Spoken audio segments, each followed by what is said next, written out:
So hello everyone, कैसे हैं आप सभी लोग। तो आज हम लोग कवर अप करने वाले हैं दोस्तों यूनिट नंबर 3, जिसका नाम है yoga as a preventive measure for the lifestyle disease. इससे पहले कि 2 यूनिट को मैंने अपलोड कर दिया हूं, अगर आपने नहीं देखे हो तो सबसे पहले उसको जाके देख लो। मैं एक चीज आपको क्लियर कर देना चाहता हूं, यूनिट नंबर 3 भी हम लोग जो पढ़ने वाले हैं वो सीबीएसई के लेटेस्ट सिलेबस 26-27 के अकॉर्डिंग रहेगा और क्लास 12 के पॉइंट ऑफ व्यू से सारी चीजें होने वाली है। तो टेंशन बिल्कुल नहीं लेना है, बस आप लोग को ईमानदारी के साथ सारी चीजों को कवर अप करना है। अब कौन सी चीजों को कवर अप करना है दोस्तों, तो ये जितने भी आप लोग को टॉपिक्स देखने को मिल रहे हैं दोस्तों, ये कंप्लीट आप लोग को इस योगा चैप्टर के अंदर कवर करते हुए चलना है। इतने सारे हैं और ढेर सारे योगा के नेम है। मैं जानता हूं कंफ्यूजन आप लोग को हो रहा होगा, तो आप लोग टेंशन नहीं लेना। इन योगा को याद करने की मेरे पास शॉर्ट ट्रिक्स है, मैं आप लोग को ना वो बता दूंगा जिससे आप लोग की हेल्प हो जाएगी। बाकी हम लोग को डिटेल में एक एक चीजों को पढ़ना जरूरी है, वो भी इंपॉर्टेंट है। इसके अलावा दोस्तों, अगर आप लोग चाहते हो तगड़ी प्रिपरेशन करना मेरे साथ, तो याद रखो वीडियो के साथ साथ अगर आप लोगों ने मेरे साथ मिलकर chapter wise topic wise question papers लगा लिए मेरे इस बुक के साथ, तो आप लोग के 100 मार्क्स लेकर आने से आपको कोई नहीं रोक सकता। मेरे इस बुक की डिस्काउंट लिंक आपको डिस्क्रिप्शन में मिल जाएगी। इसके अंदर आप लोग को chapter wise topic wise solve paper मिल रहे हैं। प्रीवियस ईयर के 10 साल के क्वेश्चन पेपर्स आप लोग इसके अंदर रहेंगे। सीबीएसई हर साल प्रीवियस ईयर के ही क्वेश्चंस आप लोग से मैक्सिमम टाइम पूछता है, और कौन से पूछता है ये मैं आपको गारंटी दे सकता हूं कि इस बुक के अंदर वो सारे टाइप के वैरायटी के क्वेश्चंस मिल जाएंगे जो आपके प्रिपरेशन के लिए बहुत इंपॉर्टेंट है। Assertion, reasoning, case study, MCQ, complete competency question, sample paper, answer tips, toppers की शीट, सब कुछ मैंने इसके अंदर इंक्लूड कर दिया विद प्रॉपर आंसर्स के साथ। तो आपको करना क्या है, पूरा वीडियो ईमानदारी से देखना है, उसके बाद बुक के साथ क्वेश्चन की प्रैक्टिस कर लेना है, जिससे टेंशन फ्री हो जाओगे और प्रिपरेशन धमाकेदार हो जाएगी। आप कहोगे भाई मेरे स्कूल के टीचर ने एक बुक रेफर किया था, मैंने वो ले लिया। उस बुक के अंदर आप लोगों को कंटेंट तो मिल जाएगा, लेकिन मैक्सिमम चीजें आउट ऑफ कॉन्टेक्स्ट रहेगी। इसके अंदर न्यू सिलेबस के अकॉर्डिंग सारी चीजें हैं, आउट ऑफ सिलेबस कुछ भी नहीं है। इंक्लूडिंग इस बुक के अंदर आप लोग को हर वैरायटी के हर एक टॉपिक के क्वेश्चंस मिल जाएंगे जो आपको 100 मार्क्स दिला देंगे, जो आपकी बुक के अंदर आपको बिल्कुल भी नहीं मिलने वाले हैं। तो आज इसको ऑर्डर करें, डिस्काउंट लिंक अमेज़न के डिस्क्रिप्शन में है, जाओ ऑर्डर करो और अपनी प्रिपरेशन को धमाकेदार स्टाइल में स्टार्ट करो। अब आप लोग के दिमाग में एक क्वेश्चन तो जरूर आ रहा होगा, भैया जो क्लास 11 के अंदर हम लोगों ने योगा चैप्टर पढ़े, इसके अंदर क्या योगा के बारे में प्रॉपर चीजें पढ़ना है? तो मैं एक चीज क्लियर कर देता हूं, हमें ना योगा के बारे में प्रॉपर डिटेल में नहीं पढ़ना है। इससे पहले क्लास 11 में हम लोगों ने योगा कितने टाइप के होते हैं, कौन कौन से होते हैं, क्या नहीं होते, ये सारी चीजें पढ़ चुके हैं। इस चैप्टर के अंदर या क्लास 12 के अंदर हम लोग जो योगा के बारे में पढ़ेंगे वो बेसिक योगा क्या है वो जानेंगे, और उसके बाद डिफरेंट टाइप की डिसीजेस है। जैसे मैं आप लोग को दिखा देता हूं, ये रहे diseases, obesity, diabetes, asthma, hypertension, back pain. ये डिसीजेस के बारे में बेसिक नॉलेज लेंगे और इनको ठीक करने के लिए कौन कौन से आसन हमको करने चाहिए जिससे कि वो बीमारी ठीक हो सके, वो पढ़ना है। और साथ में उन आसन्स के बारे में जानना है, उनकी प्रोसीजर्स, उन आसन के रिस्पेक्टिव बेनिफिट्स और Contra indications. I hope clear है सबको। प्रोसीजर तो समझते हो ना, कैसे करना है उसको, उस आसन को करने के क्या बेनिफिट है, और कॉन्ट्रा इंडिकेशंस मतलब अगर आप वो फलाने आसन को कर रहे हो और उसको करते टाइम अगर आपको कोई प्रॉब्लम है तो मत करो वो आसन। तो ये आते हैं कॉन्ट्रा इंडिकेशंस के अंदर। आई होप क्लियर हुआ सबको। डिफरेंट आसन है दोस्तों जो डिफरेंट टाइप के डिसीजेस को ठीक करते हैं, और मैक्सिमम ऐसे आसन है जो डिफरेंट डिसीजेस के अंदर आपको रिपीट होते हुए देखने को मिलने वाले हैं। तो अगर कहीं पे भी कुछ भी रिपीट होता है तो मैं आप लोग को उसको येलो लाइन से डिनोट करके बता दूंगा कि यार ये पहले पढ़ चुके हैं और ये वापस से रिपीट हो रहा है, और आप लोग के लिए आसान भी हो जाएगा। आप लोग को अभी लग रहा होगा कि इतने सारे आसन है, लेकिन मैक्सिमम आसन आप लोग को रिपीट देखने को मिलने वाले हैं, तो टेंशन ना लो। तो चलो सबसे पहले एक बार क्लियर कर लेते हैं कि आखिर योगा होता क्या है। तो योगा, अगर आप लोग कंफ्यूज हो रहे हो उसके बारे में, तो याद रखना ये जो योगा वर्ड है ना दोस्तों, ये निकल के आया संस्कृत के एक वर्ड से जिसका नाम होता है युज, और युज का मतलब होता है दोस्तों यूनियन। तो ये चीज आप लोग को याद रखना है। योगा की 2 टाइप की डेफिनेशंस आप लोग को देखने को मिलेगी। पहली डेफिनेशन है स्पिरिचुअल डेफिनेशन।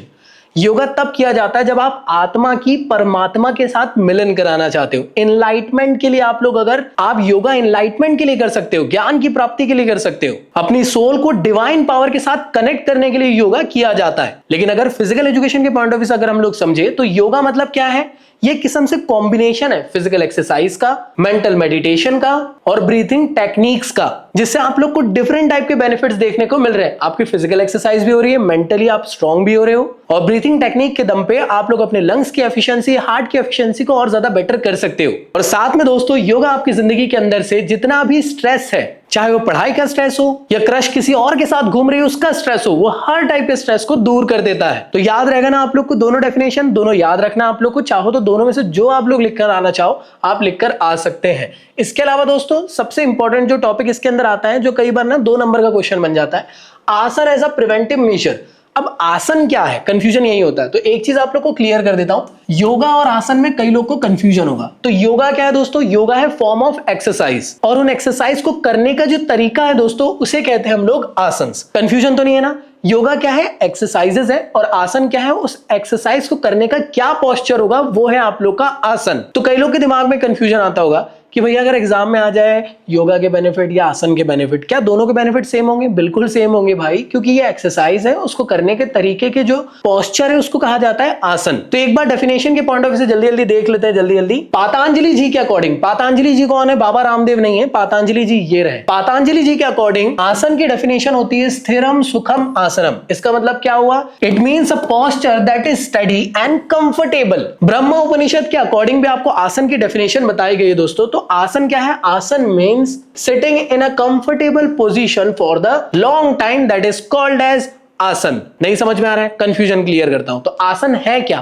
पोस्चर है उस योगा को करने का। आसन क्या है? वो एक कंफर्टेबल पोजीशन है जिसमें आप लोग प्रॉपर योगिक क्रिया को कर पाओ। आई होप क्लियर हुआ। अब आसन के क्या बेनिफिट्स है दोस्तों, तो याद रखना आसन आप लोग के फिजिकल और मेंटल डेवलपमेंट दोनों के लिए बहुत ज्यादा इंपॉर्टेंट रोल प्ले करता है। अगर सिंपल वे में कहूं तो ये आपकी फिजिकल हेल्थ और मेंटल हेल्थ को इंप्रूव करने का काम करेगा। मान लेते हैं आपको डिफरेंट टाइप की डिसीजेस हो चुकी हैं, उनसे बचाने का काम करेगा योगा। तो इसके बारे में भी आप लोग को पता होना चाहिए। और अगर आप चाहते हो अपनी बॉडी को हेल्दी रखना, अपने माइंड को हेल्दी रखना, तो दोस्तों याद रखना आसन या योगा इसकी भी हेल्प करता है। तो ये काफी ज्यादा इंपॉर्टेंट चीज है, बेसिक चीज है। मुझे नहीं लगता कि कोई भी ऐसा कंफ्यूज हो रहा होगा इन सभी टॉपिक के बारे में। अब बेसिक सा टॉपिक निकल के आता है कि क्या बेनिफिट होते हैं आसन के। आसन की जगह हो सकता है वो आपसे योगा पूछ ले, ठीक है। तो योगा के क्या बेनिफिट है जिससे कि आप लोग को डिजीजेस ना हो। याद रखना दोस्तों, अगर आप रेगुलर योगा करते हो तो आपकी बोन्स और जॉइंट जो है ना वो हेल्दी हो जाते हैं, स्ट्रांग हो जाते हैं। योगा रेगुलर करने की वजह से आपकी मसल्स भी स्ट्रांग हो जाती है और ज्यादा पावरफुल भी हो जाती है। इन सब के अलावा दोस्तों योगा के दम पे आप लोग की बॉडी के अंदर ब्लड सर्कुलेशन जो है ना वो और ज्यादा नॉर्मलाइज हो जाता है, ब्लड का वॉल्यूम भी इंक्रीज हो जाता है। और अगर आपको ब्लड प्रेशर वाला इश्यू है तो उसको भी नॉर्मलाइज करने में बहुत ज्यादा हेल्प करता है। साथ में अगर आपको लंग्स रिगार्डिंग कोई डिसीज है लाइक अस्थमा जैसी प्रॉब्लम, तो याद रखना ये उसको भी ठीक करने का काम करता है, क्योंकि लंग्स के साइज को इंक्रीज करता है, रेस्पिरेशन के बिहेवियर को कंट्रोल करने का काम करता है, और साथ ही साथ योगा आपके डाइजेस्टिव सिस्टम को भी इंप्रूव करने में बहुत ज्यादा हेल्प करता है।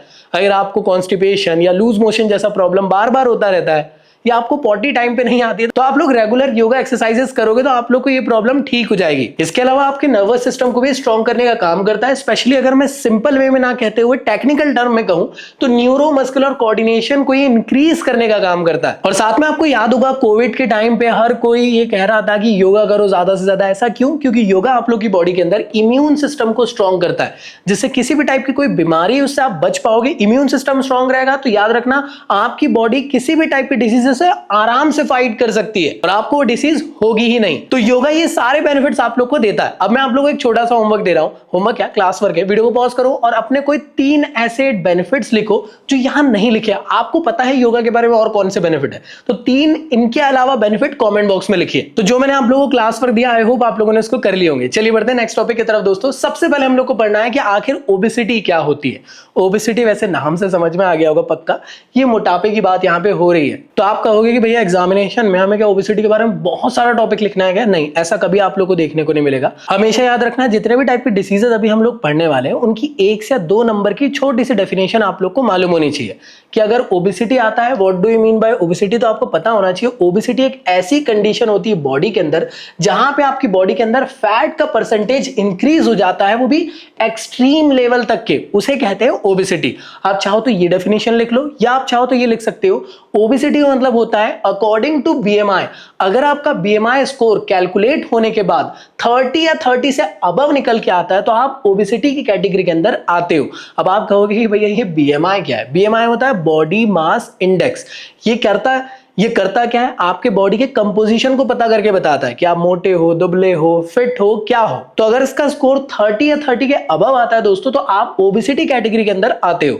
अब आप कहोगे भैया यार ओबेसिटी यार ये तो बड़ी अच्छी चीज है यार, स्पेशली लड़कियों को जाए तो चबी दिखती है यार, क्यूट दिखती है। अरे भाई क्यूटनेस के चक्कर में यहाँ पे हेल्थ रिस्क भी देखने को मिलते हैं, तो इसलिए मोटापे को कम करने की कोशिश करें। आप कहोगे कौन से हेल्थ रिस्क? तो याद रखना दोस्तों, अगर आप लोग ओबेसिटी को कंट्रोल नहीं करोगे और ओबेसिटी आपके ऊपर हावी हो गई तो आपको हार्ट डिसीजेस हो सकती है, हाई बीपी का प्रॉब्लम हो सकता है, हार्ट अटैक का प्रॉब्लम हमेशा बना रहेगा क्योंकि कोलेस्ट्रॉल लेवल आपकी बॉडी के अंदर बढ़ जाएगा। इसके अलावा टाइप 2 डायबिटीज तो आपको होने ही वाली है, ये चीज याद रखिए। और हमेशा आपकी बॉडी के अंदर जॉइंट पेन्स और अर्थराइटिस की प्रॉब्लम देखने को मिलने वाली। इसके अलावा भी डिफरेंट टाइप के और हेल्थ रिस्क आप लोग को देखने को मिलेंगे अगर ओबेसिटी आपने कंट्रोल नहीं करे तो। चबी ना बने, फिट बने। चबी बनने से अच्छा है फिट बनने की कोशिश करें। अब चलो जानते हैं कि आखिर ओबेसिटी को ठीक करने के लिए कौन कौन से डिफरेंट टाइप के आसन आप लोग को पढ़ाए जाने वाले हैं यहाँ पे सीबीएसई के अकॉर्डिंग। अब आप कहोगे कि भैया यहाँ पे जितने आसन लिखे हुए हैं ये ओबेसिटी को ठीक करते क्या? जी हाँ, सिलेबस के अकॉर्डिंग तो यही लिखा है कि जितने यहाँ पे आसन है यही ओबेसिटी को ठीक करते हैं। आप कहोगे भैया मुझे ना पता है इसके अलावा भी कुछ आसन अगर एग्जाम में आया तो मैं वो लिख सकता हूं? नहीं, सिलेबस में जो लिखा है कि ये आसन ही ओबेसिटी को ठीक कर सकते तो आपको इसी को ही एक्सप्लेन करना है अपने अकॉर्डिंग। अपना एक्स्ट्रा दिमाग बिल्कुल नहीं चलाना है। तो सिलेबस के अकॉर्डिंग फॉलो करें हर चीज को जिससे कि आप लोग को नंबर अच्छे मिलेंगे। अदरवाइज सीबीएसई जानबूझ के आपको कंफ्यूज करेगा। लास्ट ईयर के डिलीटेड वाले टॉपिक के आसन को भी यहाँ पे ऐड करके क्वेश्चन में जानबूझ के दे देगा जिससे आप कंफ्यूज हो जाओगे। आपको लगेगा कि यार ये फलाना आसन भी तो ओबेसिटी को ठीक करता है, लेकिन याद रखना वो सिलेबस के अंदर है ही नहीं। और जब वो सिलेबस के अंदर नहीं है इसका मतलब आपको उसके अंदर कंसिडर नहीं करना है। समझ में आया ना? जो लिखा है सिर्फ वही पढ़ो। तो अभी हमको करना क्या है, ओबेसिटी को ठीक करने के लिए डिफरेंट टाइप के आसन आप लोग को यहाँ पे लिखे हुए, ताड़ासन से लेकर सूर्य भेदन प्राणायाम तक के डिफरेंट आसन सीबीएसई ने बताइए, इनको आपको पढ़ना है। इनके बारे में क्या पढ़ना है, इनके प्रोसीजर को जानना है, इनके बेनिफिट और कॉन्ट्राइंडिकेशंस। हमेशा एक चीज याद रखना, प्रोसीजर रटने की कोशिश मत करना कभी भी। आप ऐसा जानोगे कि सबसे पहले खड़े होना है, फिर आपको सीधे होना है, फिर अपनी बॉडी को ऐसा करना है। अरे भाई, हर आसन का अगर पोस्चर देख लोगे, मान लो यहाँ पे मैं एक साइड में फोटो दिखा रहा हूं आपको ताड़ासन की, अगर आपको ये फोटो देख रहे होंगे तो इसको देखकर समझ में आ रहा होगा करना कैसे। तो अगर आप लोग हर एक आसन की फोटो को दिमाग में सेट कर लो या फोटो को बना के देख लो तो इससे फायदा क्या होगा? इससे फायदा ये होगा कि आप उन स्टेप को अपनी लैंग्वेज में लिख सकते हो। आपके स्कूल के टीचर कुछ भी कहें आपको, लेकिन बोर्ड्स में आप अपनी लैंग्वेज में लिखोगे आपको 100% नंबर मिलेंगे। इस चीज का मैं गारंटी आपको दे दूंगा। आपके स्कूल के टीचर जरूर कहेंगे कि अरे वो रट लो कर लो, क्योंकि उनको खुद अब क्या बोलूं मैं, छोड़ो। आप जानते हो आपके पी के स्कूल के टीचर्स कैसे, मैं हर एक को नहीं कह रहा, मैक्सिमम स्कूल के अंदर ना कैसे टीचर्स होते हैं आप जानते हो। उन्हें बिल्कुल आइडिया नहीं रहता और वो आप लोग का फ्यूचर को खराब करने के लिए बैठे ही हुए। तो इसलिए याद रखो, योगा चैप्टर को स्किप सिर्फ इस चक्कर में मत कर लेना कि योगा की इतनी सारी स्टेप्स याद करनी पड़ेगी। हर एक योगा के डायग्राम को याद कर लो, उनकी प्रोसीजर आप ऑटोमेटिक लिख कर आ सकते हो। अगर मैं हाथ ऐसे जोड़ रहा हूं तो इसके लिए मुझे करना है क्या, पहले मुझे एक हाथ लेकर आना है, फिर दूसरा हाथ लेकर आना है और ऐसी पोजीशन में होल्ड करके रखना है। इसी को अपने अकॉर्डिंग इंग्लिश में लिख दो। तो आप लोग प्रोसीजर में हमेशा कोशिश करें कि उसका डायग्राम याद कर ले। बेनिफिट्स आप लोग को मैं समझाते हुए चलूंगा, और अगर बेनिफिट्स में कंफ्यूजन हो रहा है तो मैं एक चीज क्लियर कर देता हूं। अगर आप लोग हाथों को ऊपर करते हो तो आपके बॉडी का मूवमेंट हो रहा है, शोल्डर एक्टिवेट हो रहा है। आप जब हाथों को ऊपर करोगे तो आपके जो लंग्स है वो एक्सपांड हो जाएंगे, तो उसको बेनिफिट होगा। तो आप अपने दिमाग से भी बेनिफिट्स लिख सकते हो। और अगर फिर भी कंफ्यूजन है तो याद रखना, हर आसन के अंदर कुछ ऐसे बेनिफिट है जो कहीं पे भी आप लिख कर आ जाओगे नंबर मिल जाएगा। हर एक आसन, चाहे वो कोई भी आसन हो, वो आपकी बॉडी के पोस्चर को अच्छा करेगा। हर एक आसन, चाहे वो कोई भी आसन हो, वो स्ट्रेस और एंजाइटी आपकी बॉडी से रिमूव करने की कोशिश करेगा। हर एक आसन से आप लोग हेल्दी हो जाओगे। हर एक आसन आपकी बॉडी को फिट रखने की कोशिश करेगा। तो ये कुछ ऐसे बेसिक बेनिफिट है जो कहीं पे भी छाप के आ सकते हो। मैं ये जानता हूं बिल्कुल आप लोगों के दिमाग में आ रहा होगा कि भैया कटी चक्रासन जो लिखा है या पवन मुक्तासन जो लिखा है, इनके कुछ स्पेसिफिक बेनिफिट भी होंगे। हाँ बिल्कुल है, बट अगर नहीं याद है या एक दो ही याद है तो बाकी ये वाले बेनिफिट्स लिखकर आ सकते हैं जो मैंने आपको बता दिया। इसके अलावा कॉन्ट्राइंडिकेशंस, कई लोग कंफ्यूज हो जाते हैं कॉन्ट्राइंडिकेशंस। तो याद रखो, अगर मेरा हाथ ये नहीं उठ रहा है तो फिर मैं ऐसे हाथ जोड़ ही नहीं पाऊंगा। तो इसका मतलब क्या हुआ कि मुझे हाथ नहीं जोड़ना चाहिए क्योंकि मेरा ये कंधा काम नहीं करता है। तो सेम ऐसा ही दोस्तों, आप चाहे ताड़ासन कर रहे हो, कटी चक्रासन कर रहे हो, कोई भी आसन कर रहे हो, उसमें जो बॉडी का मूवमेंट हो रहा है उस दौरान भी किसी बॉडी पार्ट में आपको तकलीफ है तो बिल्कुल भी मत करो। कॉन्ट्राइंडिकेशन दो ऐसे कॉमन है जो कहीं पे भी आप लिख कर रह सकते हो। सबसे पहला है कि मैक्सिमम आसन प्रेग्नेंट वुमेन को करने के लिए अलाउ नहीं किया जाता है, और दूसरा है दोस्तों कि ब्लड प्रेशर के इश्यू वाले लोगों को आसन नहीं करने चाहिए। अब आप बोलोगे भैया हाई ब्लड प्रेशर है, लो ब्लड प्रेशर, आपको ये कंसीडर नहीं करना है। आपको बस नॉर्मल लिख देना है कि ब्लड प्रेशर वाले लोग ना करें। हाई लो मत लिखना, सेफ जोन में आ जाओगे। दो कॉन्ट्राइंडिकेशन कहीं पे भी छाप सकते हो, लेकिन याद रखना हर एक फलाने आसन के अंदर, चाहे इस डिसीज के हो या इसके बाद के डिसीज के लिए, हर एक आसन के अंदर कुछ ना कुछ डिफरेंट टाइप के कॉन्ट्राइंडिकेशंस होते हैं। बट बेसिक बेनिफिट और कॉन्ट्राइंडिकेशन बता दिया हूं जो कहीं पे भी आप छाप के आ जाओगे आपको नंबर मिल जाएंगे। तो चलिए आगे बढ़ते हैं दोस्तों, और सबसे पहले आसन को देखते हैं जो आपके एग्जामिनेशन में पूछा जाएगा ओबेसिटी को ठीक करने के लिए। इसका नाम है दोस्तों ताड़ासन। ताड़ासन का एक और नाम होता है दोस्तों, एग्जाम में कई बार आता है, इसका नाम है माउंटेन पोज। इसको करने का तरीका कैसा है, कुछ इस तरीके से परफॉर्म किया जाता है ताड़ासन को। अगर आप अच्छे से ऑब्जर्व कर रहे होंगे दोस्तों, तो आप लोगों ने यहाँ पे करे क्या, दोनों हाथों को इस तरीके से इंटरलॉक करे और पूरी बॉडी को ऊपर की तरफ लिफ्ट कर दी, जैसे ये दीदी आप लोग को यहाँ पे करते हुए देखने को मिल रही है। अगर ये डायग्राम आपको याद है तो क्या आप लोग अपने अकॉर्डिंग स्टेप्स लिख सकते हो? क्या आपको ये स्टेप्स याद करने की जरूरत है? बिल्कुल भी नहीं है। तो थोड़ा सा लॉजिकली चलो और अपने अकॉर्डिंग आप लोग स्टेप्स लिखने की कोशिश करो। बाकी थोड़ा सा इसको और हम लोग बाइफिरिकेट करते हैं, बाकी इसको हम लोग थोड़ा सा और यहाँ पे ना डिकोड करने की कोशिश करते हैं। तो ताड़ासन होता क्या है दोस्तों, इसको माउंटेन पोज या फिर समस्थिति के नाम से जाना जाता है। इसे योगा के अंदर बेसिक स्टैंडिंग पोस्चर के नाम से भी जाना जाता है दोस्तों। ये आपकी बॉडी के बैलेंस को मेंटेन करने में बहुत ज्यादा हेल्प करता है, बॉडी के अलाइनमेंट को अच्छा करता है और साथ में मेंटल स्टेबिलिटी देने का काम करता है। याद रहेगी ये चीजें। इसके अलावा जो बेनिफिट्स आप लोग को याद रखने हैं, बॉडी के पोस्चर को अच्छा कर रहा है, स्पाइन के अलाइनमेंट को अच्छा कर रहा है, आपकी फीट में अगर कोई दर्द वर्द है तो उसको ठीक करके दे देगा, आपकी नी और थाइस को स्ट्रेंथनिंग करने का काम करेगा। साथ में दोस्तों आप लोग की जो बटलॉक एरिया है दोस्तों, और साथ में जो आपका एब्डोमिनल मसल है उसको भी टोन करने का काम करता है, बॉडी को बैलेंस और स्टेबिलिटी मेंटेन करने का भी काम करता है। और साथ में याद रखना, हाथ ऊपर हो रहे मतलब लंग्स की एफिशिएंसी यहां पे इंक्रीज होगी, इसका मतलब रेस्पिरेशन जैसी प्रॉब्लम को भी ठीक करेगा, स्ट्रेस को रिड्यूस करेगा और कंसंट्रेशन को इंक्रीज करने का काम करेगा। इसके अलावा अगर मैं कॉन्ट्राइंडिकेशन की बात करूं दोस्तों, तो अगर आपको वर्टिगो जैसा प्रॉब्लम है या आपको डिजनेस वाला प्रॉब्लम है, चक्कर आते हैं, तो बिल्कुल भी मत करो। इसके अलावा अगर आपकी नी में या फिर एंकल में, हिप में अगर सर्जरी हो चुकी है, क्योंकि इस पोस्चर को करने के लिए इन तीनों की जरूरत तो आपको पड़ रही है, अगर यहाँ पे भी कोई भी प्रॉब्लम है तो आपको नहीं करना है। और याद रखना दोस्तों, ब्लड प्रेशर वाले इशू लोगों को नहीं करना है इसको। अगर आपको ब्लड प्रेशर वाला इशू है तो आपको 100% इसको अवॉइड करना है। या अगर आपको माइग्रेन या फिर सरदर्द होता है तो बिल्कुल ना करें। और प्रेग्नेंट वुमेन को भी अवॉइड करवाया जाता है ये पोस्चर करवाना। अब आप कहोगे इतनी सारी चीजें, अरे भाई 2 या 3 बेनिफिट्स याद रख लो, या 1 या 2 आप लोग कॉन्ट्राइंडिकेशंस याद रख लो जो आपके एग्जामिनेशन के लिए काम आते हैं।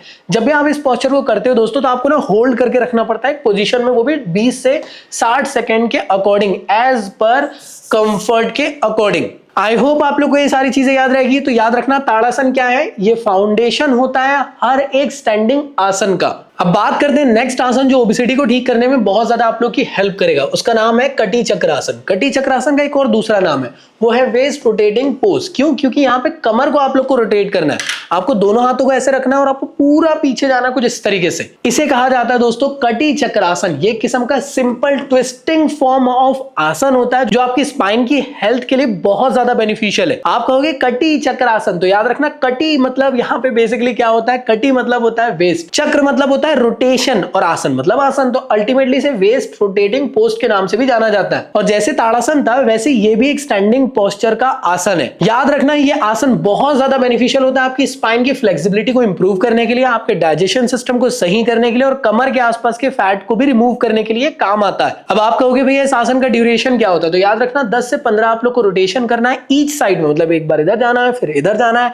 और लगभग 1 से 2 राउंड्स आप लोग को करने रहते हैं। मेरे ख्याल से आप लोग को आसन देखकर समझ में आ गया इसको करना कैसे। तो प्रोसीजर रटिएगा मत, आपको ये रटना नहीं है भाई, ये करा कैसे जा रहा है ये फोटो से ही समझ में आ रहा है। बेनिफिट्स की बात कर लेते हैं। तो बेनिफिट्स में अगर मैं सबसे पहले बात करूं तो सीधी बात है, आपकी स्पाइन की हेल्थ को सही करेगा, आपकी कमर की हेल्थ को सही करेगा। वहां से आप लोग को मैं कह सकता हूं कि जितना भी फैट होगा एब्डोमिनल के आसपास या बैक के आसपास में, जो भी प्रॉब्लम होगा या फैट डिपॉजिट होगा उसको रिमूव करेगा और वहां की मसल्स को टोन करने का ये काम करने वाला है। डाइजेशन की प्रॉब्लम है तो उसको भी ठीक करेगा, कॉन्स्टिपेशन की प्रॉब्लम को भी रिलीफ देने का ये काम करता है। इसके अलावा जो आपके इंटरनल ऑर्गन है उसको मसाज देने का भी काम करता है कटी चक्रासन। और अगर आपके शोल्डर, नेक या फिर आप लोग के बैक में अगर स्टिफनेस आ चुकी है तो उस पर भी रिलीफ देने का ये काम करेगा। और सीधी बात है आपकी बॉडी के पोस्चर को भी सही करेगा और आपकी बॉडी के अंदर बैलेंस को भी इंप्रूव करने का काम करता है, बॉडी के अंदर से स्ट्रेस को हटाने का काम करेगा और आप लोग एकदम रिफ्रेश फील करोगे। किसे नहीं करना चाहिए एक बार देख लेते दोस्तों, तो उन्हें नहीं करना चाहिए जिन्हें सीवियर बैक पेन है, क्योंकि यहाँ पे आप लोग देख रहे होंगे आप लोग को अपनी कमर को रोटेट करना है, तो बिल्कुल भी मत करिए। अगर आपको वहां तकलीफ है या स्पाइन में अगर इंजरी है तो बिल्कुल मत करो। एब्डोमिनल या स्पाइन में कोई सर्जरी हुई है तो बिल्कुल मत करो। अगर आपको यहाँ पे हर्निया या फिर स्लिप डिस्क का प्रॉब्लम है तो बिल्कुल ना करें।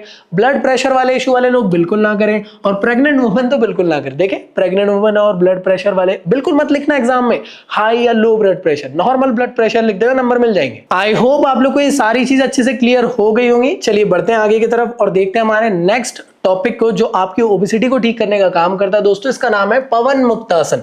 पवन मुक्तासन क्या है दोस्तों? इसे कहा जाता है विंड रिलीफिंग पोज। जैसे आप लोग को यहाँ पे एक फोटो देखने को मिल रही है, इसमें करा क्या गया है, आप लोग के जो दोनों के दोनों पैर उसको टाइटली पकड़ लिया गया हाथ से, और एक किस्म से यहाँ पे एब्डोमिनल को स्क्वीज किया जा रहा है ना। अगर एब्डोमिनल को स्क्वीज किया जाएगा तो सीधी बात है विंड यहां से रिलीफ हो जाएगी। आई होप क्लियर है सबको, इसलिए इसे हम लोग विंड रिलीफिंग पोज के नाम से जानते हैं। सीधी बात है, अगर ये विंड रिलीफिंग वाला काम है तो पक्का ये डाइजेशन को ठीक कर रहा होगा, आपका एब्डोमिनल स्क्वीज हो रहा है तो सीधी बात है ये कहीं ना कहीं आपके एब्डोमिनल के आसपास के फैट को भी रिमूव करने का काम करता है। तो पवन मुक्तासन का मतलब होता है विंड रिलीफिंग पोज। जैसे मैंने आप लोग को बताया, एक्सेसिव गैस जो आपकी बॉडी के अंदर आ चुकी है उसको ये रिमूव करने का काम करेगा, ब्लोटिंग, इंडाइजेशन जैसी प्रॉब्लम को ठीक करेगा और ओबेसिटी को भी ये रिमूव करने का काम करता है। तो यार प्रोसीजर मत रटो, अपनी लैंग्वेज में लिख कर आओ। अगर ऐसे पोस्चर में आना तो करना क्या होगा, सबसे पहले आपको लेट जाना है, दोनों पैरों को ऊपर लेकर आना है और हाथों से उसको होल्ड कर लेना है। आपके दिमाग में आ रहा होगा जब इसको होल्ड किया जा रहा है तो कुछ ना कुछ ड्यूरेशन के लिए किया जा रहा होगा, तो आप लोग को 10 से 30 सेकंड तक इसको होल्ड करना है और रिपीट करना है आपको 2 से 3 बार। चलिए बात कर लेते हैं इसके बेनिफिट के बारे में। तो सीधी बात है यार, विंड रिलीफिंग पोज है तो सीधी बात है गैस और ब्लोटिंग को ये रिलीफ देगा,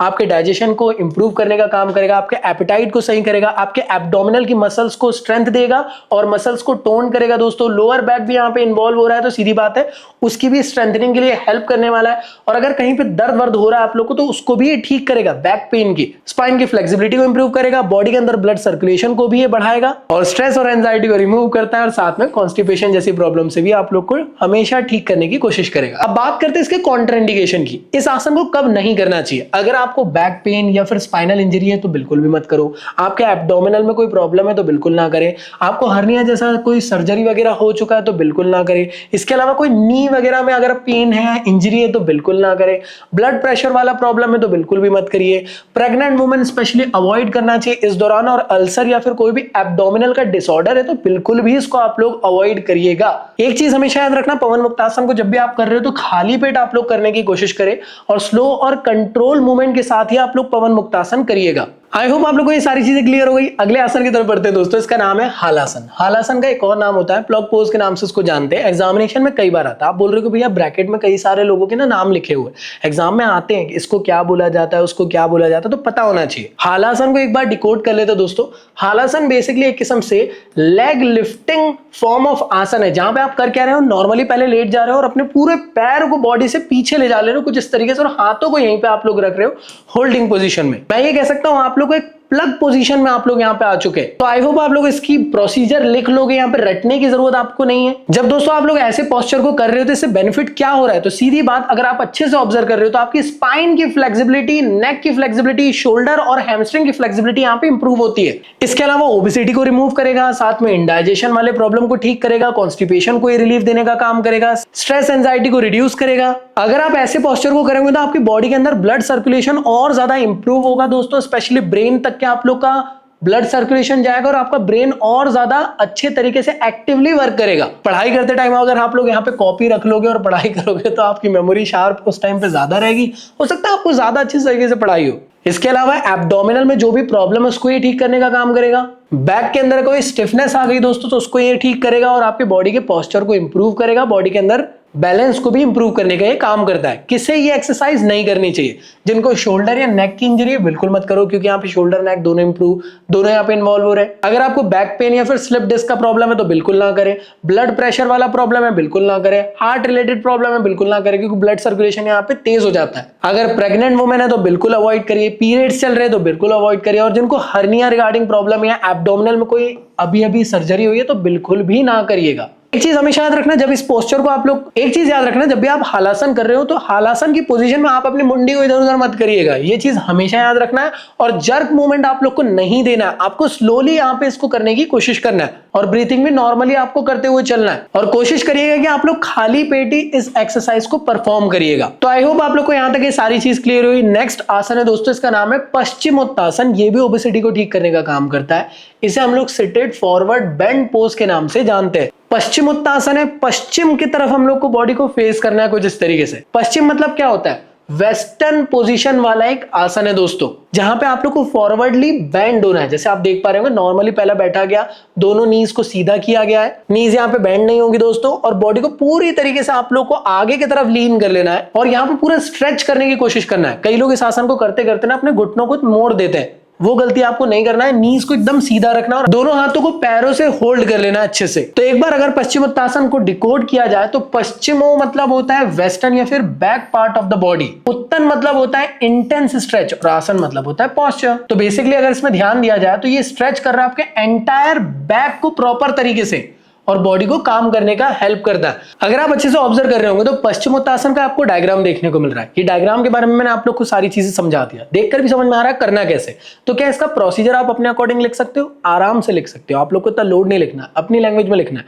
अब आप कहोगे भी सभी के सभी जो डायग्राम्स है क्या ऐसे डायग्राम्स बनाना है? नहीं, आपको स्टिक डायग्राम्स बनाने की कोशिश करना है। अगर आप इसका डायग्राम देखो, स्टिक डायग्राम, तो कैसा बनेगा? वो बनेगा कुछ इस तरीके से, ऐसे।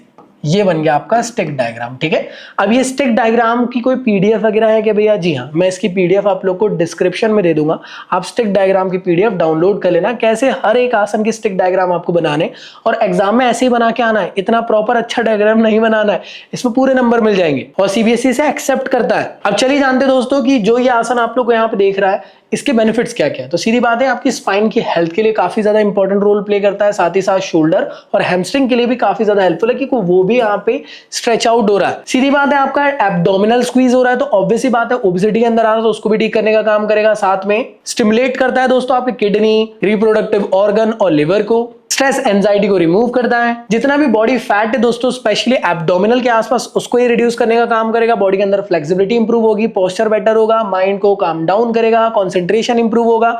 और अगर आप लोग को किसी भी टाइप का पीरियड्स का दर्द है भाई रोहित, तो ये आपको ठीक करने का काम कर देगा। या अगर हमारी क्लास में शशांक आया है दोस्तों, तो उसके मेनोपॉज को भी ये रिलीफ देने का काम करता है। अब बात करते हैं कि इस आसन को करते टाइम कौन कौन से कॉन्ट्राइंडिकेशंस है, किसे नहीं करना चाहिए। तो दोस्तों हमेशा याद रखना है, एब्डोमिनल में इंजरी तो मत करो, बैक पेन में अगर कोई प्रॉब्लम है, स्लिप डिस्क वाला प्रॉब्लम है तो बिल्कुल मत करो, हर्निया रिगार्डिंग प्रॉब्लम है तो बिल्कुल ना करें, नी इंजरी है तो बिल्कुल ना करें, ब्लड प्रेशर वाला इशू है तो बिल्कुल ना करें, प्रेग्नेंट वुमेन को तो बिल्कुल अवॉइड करना चाहिए इसे, और अल्सर या फिर एब्डोमिनल डिसऑर्डर है तो बिल्कुल ना करिएगा। आई होप आप लोग को यहां तक ये सारी चीजें क्लियर हो गई। अगले आसन की बात करते हैं, वो है अर्धमत्स्येंद्रासन। अर्धमत्स्येंद्रासन को कहा जाता है दोस्तों, अर्ध मतलब होता है हाफ, और मत्स्य आसन मतलब होता है फिश पोज। तो इसको हम लोग अर्धमत्स्येंद्रासन को हाफ फिश पोज के नाम से भी जानते हैं। इसका एक और नाम होता है दोस्तों, वो है आप लोग का हाफ स्पाइन ट्विस्ट पोज। ये किस्म से seated form of yogic posture है, जैसे आप देख पा रहे होंगे। इसमें आप लोगों ने अपने एक पैर को फोल्ड करे हो दोस्तों, दूसरे पैर को पीछे की तरफ रखे हो और अपने इस हाथ से उस पैर को होल्ड कर लियो और पूरी बॉडी को ट्विस्ट करे हो पीछे की तरफ, जैसे आप देख पा रहे हो यहाँ पे। मैं एक बार फोटो भी या वीडियो आप लोग के लिए चला दूंगा, जिससे आपको अर्धमत्स्येंद्रासन और अच्छे तरीके से समझ में आ जाएगा। जैसे आप लोग देख पा रहे हो इस वीडियो को, इसमें जिस तरीके से किया जा रहा है ना, प्रॉपर इस तरीके से आप लोग को इस आसन को परफॉर्म करना है। अब आप कहोगे भैया इसके बेनिफिट्स क्या होते हैं? तो इससे ना स्पाइन की फ्लेक्सिबिलिटी इंप्रूव होती है, मोबिलिटी और ज्यादा बेटर होती है स्पाइन की। जब आप इस आसन को करोगे तो इससे ओबेसिटी भी रिड्यूस होती है, साथ में दोस्तों लंग्स की एफिशिएंसी को भी इंक्रीज करता है, मतलब रेस्पिरेशन जैसी प्रॉब्लम्स को ठीक करेगा। ऐसा माना जाता है बॉडी के अंदर आप लोग की बॉडी को डिटॉक्सिफाई करने का काम करता है, टॉक्सिन्स को रिमूव करता है। और अगर आपके बैक, नेक और शोल्डर में किसी भी तरीके का कोई स्टिफनेस आ चुका है तो उसको भी ये रिलीफ देने का काम करेगा, स्ट्रेस को दूर करेगा, माइंड को काम डाउन करेगा दोस्तों, किडनी की फंक्शनिंग को इंप्रूव करने का काम करता है, बॉडी के पोस्चर और बैलेंस को इंप्रूव करता है। तो ये सारी चीज याद रखना। इसको करते टाइम आप लोग को, अब आप कहोगे भैया किसे ये नहीं करना चाहिए, तो याद रखना दोस्तों, अगर आपको एब्डोमिनल रिगार्डिंग प्रॉब्लम है, आप लोग की स्पाइनल सर्जरी हुई तो आपको बिल्कुल नहीं करना है, बैक प्रॉब्लम है तो बिल्कुल ना करें, याद रखना नी या फिर हिप रिगार्डिंग कोई प्रॉब्लम है बिल्कुल ना करें, ब्लड प्रेशर रिगार्डिंग प्रॉब्लम है बिल्कुल ना करें, और कोशिश करें कि प्रेग्नेंट वुमेन भी ये ना करिएगा तो अच्छा ही रहेगा। और एक चीज हमेशा याद रखना, जब भी इस आसन को परफॉर्म कर रहे हो तो उस टाइम पे जब आप ट्विस्ट हो रहे हो तो आपकी स्पाइन को स्ट्रेट रखिएगा, अदरवाइज प्रॉब्लम हो सकती है। और जब आप ट्विस्ट कर रहे हो तो फोर्सफुली आपको ट्विस्ट नहीं करना है, जर्क नहीं देना है, और ब्रीथिंग इस टाइम पे स्लोली रखना है और डीप ब्रीथिंग लेने की कोशिश करना है। और जब भी आप लोग इस पोजीशन पे आते हो दोस्तों, तो एटलीस्ट 20 से 30 सेकंड का आप लोग को होल्ड लेना है, दोनों साइड आप लोग को परफॉर्म करना है, और कोशिश करेंगे 2 से 3 राउंड आप कर ले तो बहुत अच्छी बात हो जाएगी। इसके अलावा आगे बात करें, अगला जो आपका आसन है जो आपके एग्जामिनेशन में आ सकता है ओबेसिटी को रिड्यूस करने के लिए, वो है दोस्तों धनुरासन। धनुरासन का दूसरा नाम होता है, एग्जाम में कई बार आता है, इसका नाम है बो pose. Dhanurasana one of the best exercise है दोस्तों जिसके थ्रू आप लोग अपनी बॉडी के अंदर एक्सट्रीम लेवल तक के बॉडी की फ्लेक्सिबिलिटी को अचीव कर सकते हो। कुछ इस तरीके से किया जाता है इसको, जैसे आप देख पा रहे होंगे दोस्तों। सबसे पहले आप लोग को लेट जाना है पूरी तरीके से, अपने नीज को करीब लेकर आने की कोशिश करना है और आपको पूरी कोशिश करना है कि आप लोग अपने हाथ से पैर को पकड़ पाओ। टफ होता है, इनिशियल लेवल में आप लोग को दूसरे की हेल्प लेनी पड़ती है, लेकिन धीरे धीरे करके आप लोग फ्लेक्सिबिलिटी अचीव कर लेते हो, तब जाके आप इसको आराम से परफॉर्म कर पाते हो। जब ऐसे पोस्चर में आओगे तो एटलीस्ट आप लोग को 15 से 30 सेकंड तक के इसको होल्ड करके रखना है। 2 से 3 बार आप इसको रिपीट करिए।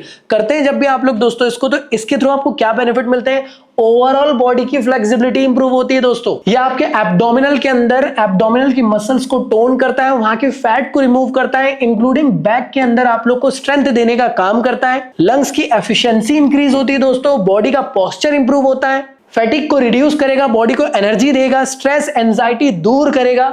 और रोहित भाई, रिप्रोडक्टिव ऑर्गन की हेल्थ के लिए तो बहुत ज्यादा इंपॉर्टेंट है आसन। अब आप कहोगे भैया किसे नहीं करना चाहिए, कॉन्ट्राइंडिकेशन क्या है? सीधी बात है, जिसको एब्डोमिनल या फिर स्पाइन रिगार्डिंग प्रॉब्लम है बिल्कुल ना करे, बैक पेन या फिर स्लिप डिस्क का प्रॉब्लम है बिल्कुल ना करे, अगर आपको नी का प्रॉब्लम है या हिप के रिगार्डिंग कोई प्रॉब्लम है बिल्कुल ना करे, हार्ट रिगार्डिंग प्रॉब्लम है बिल्कुल ना करे, क्योंकि ब्लड प्रेशर यहाँ पे सबसे ज्यादा इंक्रीज हो जाता है। साथ में ब्लड प्रेशर वाले लोग हैं तो बिल्कुल ना करे। प्रेग्नेंट वुमेन को तो हमेशा अवॉइड करना चाहिए इस एक्सरसाइज को। अल्सर या एब्डोमिनल डिसऑर्डर है तो बिल्कुल भी इसको ना करिएगा। जब भी आप इस आसन को परफॉर्म कर रहे हो तो आप लोग ऐसे होने के बाद अपनी मुंडी को इधर उधर ना करें, न्यूट्रल रखने की कोशिश करें। और जब आप इस आसन को कर रहे हो तो अपने लेग्स और जो चेस्ट को आप लोग उठाते हो तो एकदम से झटके के साथ ना उठाएं। और इस आसन के बाद आपको नॉर्मल ब्रीथिंग करनी है और रेगुलर करोगे तब ये प्रॉपर वे में हो पाएगा। अब बात करते हैं नेक्स्ट पोस्चर की दोस्तों, जो ओबेसिटी को ठीक करता है। इसका नाम है उष्ट्रासन। इसको हम लोग कैमल पोज के नाम से भी जानते हैं। जैसे आप देख पा रहे होंगे, आप लोग को सबसे पहले घुटने के बल बैठ जाना है, नी के बल बैठ जाना है और बॉडी को पूरी तरीके से पीछे लेना है और अपने हाथों को पैरों से टच करा देना कुछ इस तरीके से, और इस पोजीशन में होल्ड करना है एटलीस्ट 15 से 30 सेकंड के लिए। उष्ट्रासन को हम लोग कैमल पोज के नाम से जानते हैं, या मैं कह सकता हूं इसे हम लोग डीप बैक बेंडिंग योगिक आसन के नाम से भी जानते हैं, जहां पे आप लोग का चेस्ट कंप्लीटली लिफ्ट होते हुए आप लोग को देखने को मिल रहा है और एक आर्च बना रहा है, जैसे आप यहां पे देख पा रहे होंगे। आप लोग अगर अच्छे से देख रहे होंगे तो आप लोग का जो चेस्ट है वो एक्सपांड हो रहा है। तो सीधी बात है, ये रेस्पिरेशन रिगार्डिंग प्रॉब्लम को ठीक करता है, एब्डोमिनल रिगार्डिंग प्रॉब्लम को ठीक करता है, फैट को रिड्यूस करने का काम करता है, हार्ट की हेल्थ को इंप्रूव करता है, चेस्ट हो गया, स्पाइन हो गया, शोल्डर हो गया, उसको स्ट्रेंथनिंग देने का काम करेगा, बॉडी के अंदर फ्लेक्सिबिलिटी या पोस्चर को इंप्रूव करने का काम करेगा, और अगर बैक पेन वगैरह है तो उसको ये रिमूव करने का काम करता है। किसी एक्सरसाइज नहीं करनी चाहिए जिन्हें स्पाइनल या फिर एब्डोमिनल में प्रॉब्लम है, या फिर मैं कह सकता हूं स्लिप डिस्क वाला प्रॉब्लम है, बिल्कुल मत करो। नेक रिगार्डिंग कोई प्रॉब्लम है तो बिल्कुल मत करो।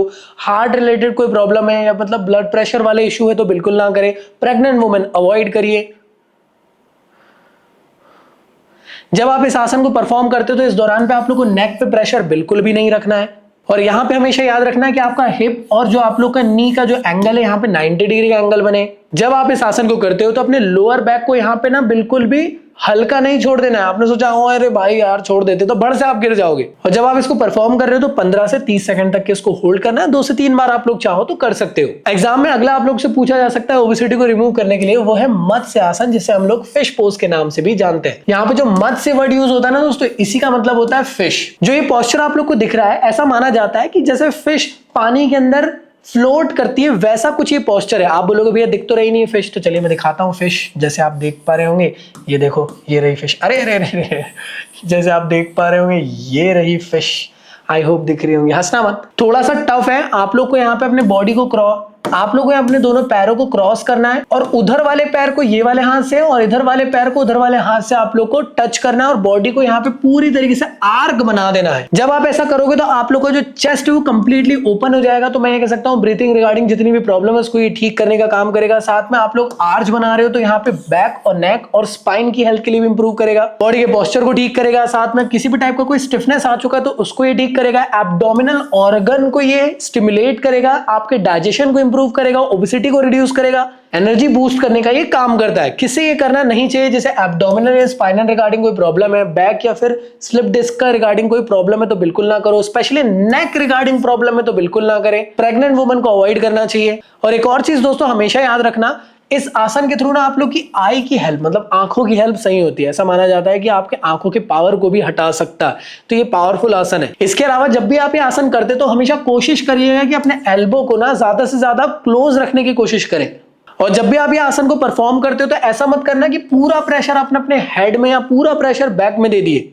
हमेशा कोशिश करिएगा कि अपना चेस्ट को आप लोग लिफ्ट रखिएगा, अदरवाइज प्रॉब्लम होगी। सांस आप लोग यहाँ पे डीपली लीजिएगा और रेगुलर करोगे तो अच्छे से होने लग जाएगा। थोड़ा सा टफ है लेकिन धीरे धीरे इसको अच्छे से परफॉर्म किया जा सकता है। इसका एक प्रॉपर वीडियो मैं आप लोग को दिखा देता हूं, जैसे आप स्क्रीन में देख पा रहे होंगे। कुछ इस तरीके से मत्स्य आसन, मैं जिसको कहता हूं फिश पोज, उसको आप लोग परफॉर्म कर सकते हैं। अब बात करते हैं दोस्तों नेक्स्ट आसन जो आप लोग की ओबेसिटी को रिड्यूस करने का काम करेगा। इसका नाम है सूर्य भेदन प्राणायाम। सूर्य भेदन प्राणायाम इसे कहा जाता है दोस्तों क्लिंजिंग ब्रीथिंग टेक्निक, जिसके थ्रू आप लोग अपने बॉडी के अंदर इनहेल और एक्सेल के पावर को बेटर कर सकते हो, रेस्पिरेशन की प्रॉब्लम को सही कर सकते हो, चेस्ट की हेल्थ को और ज्यादा इंप्रूव कर पाओगे। इसे हम लोग जानते हैं दोस्तों राइट नॉस्ट्रल ब्रीथिंग के नाम से। जब इसको परफॉर्म कर रहे हो तो नॉर्मल आप लोग को प्राणायाम पोजीशन में आना है, लेकिन इस पोजीशन को जरूर करना है। यह है विष्णु मुद्रा।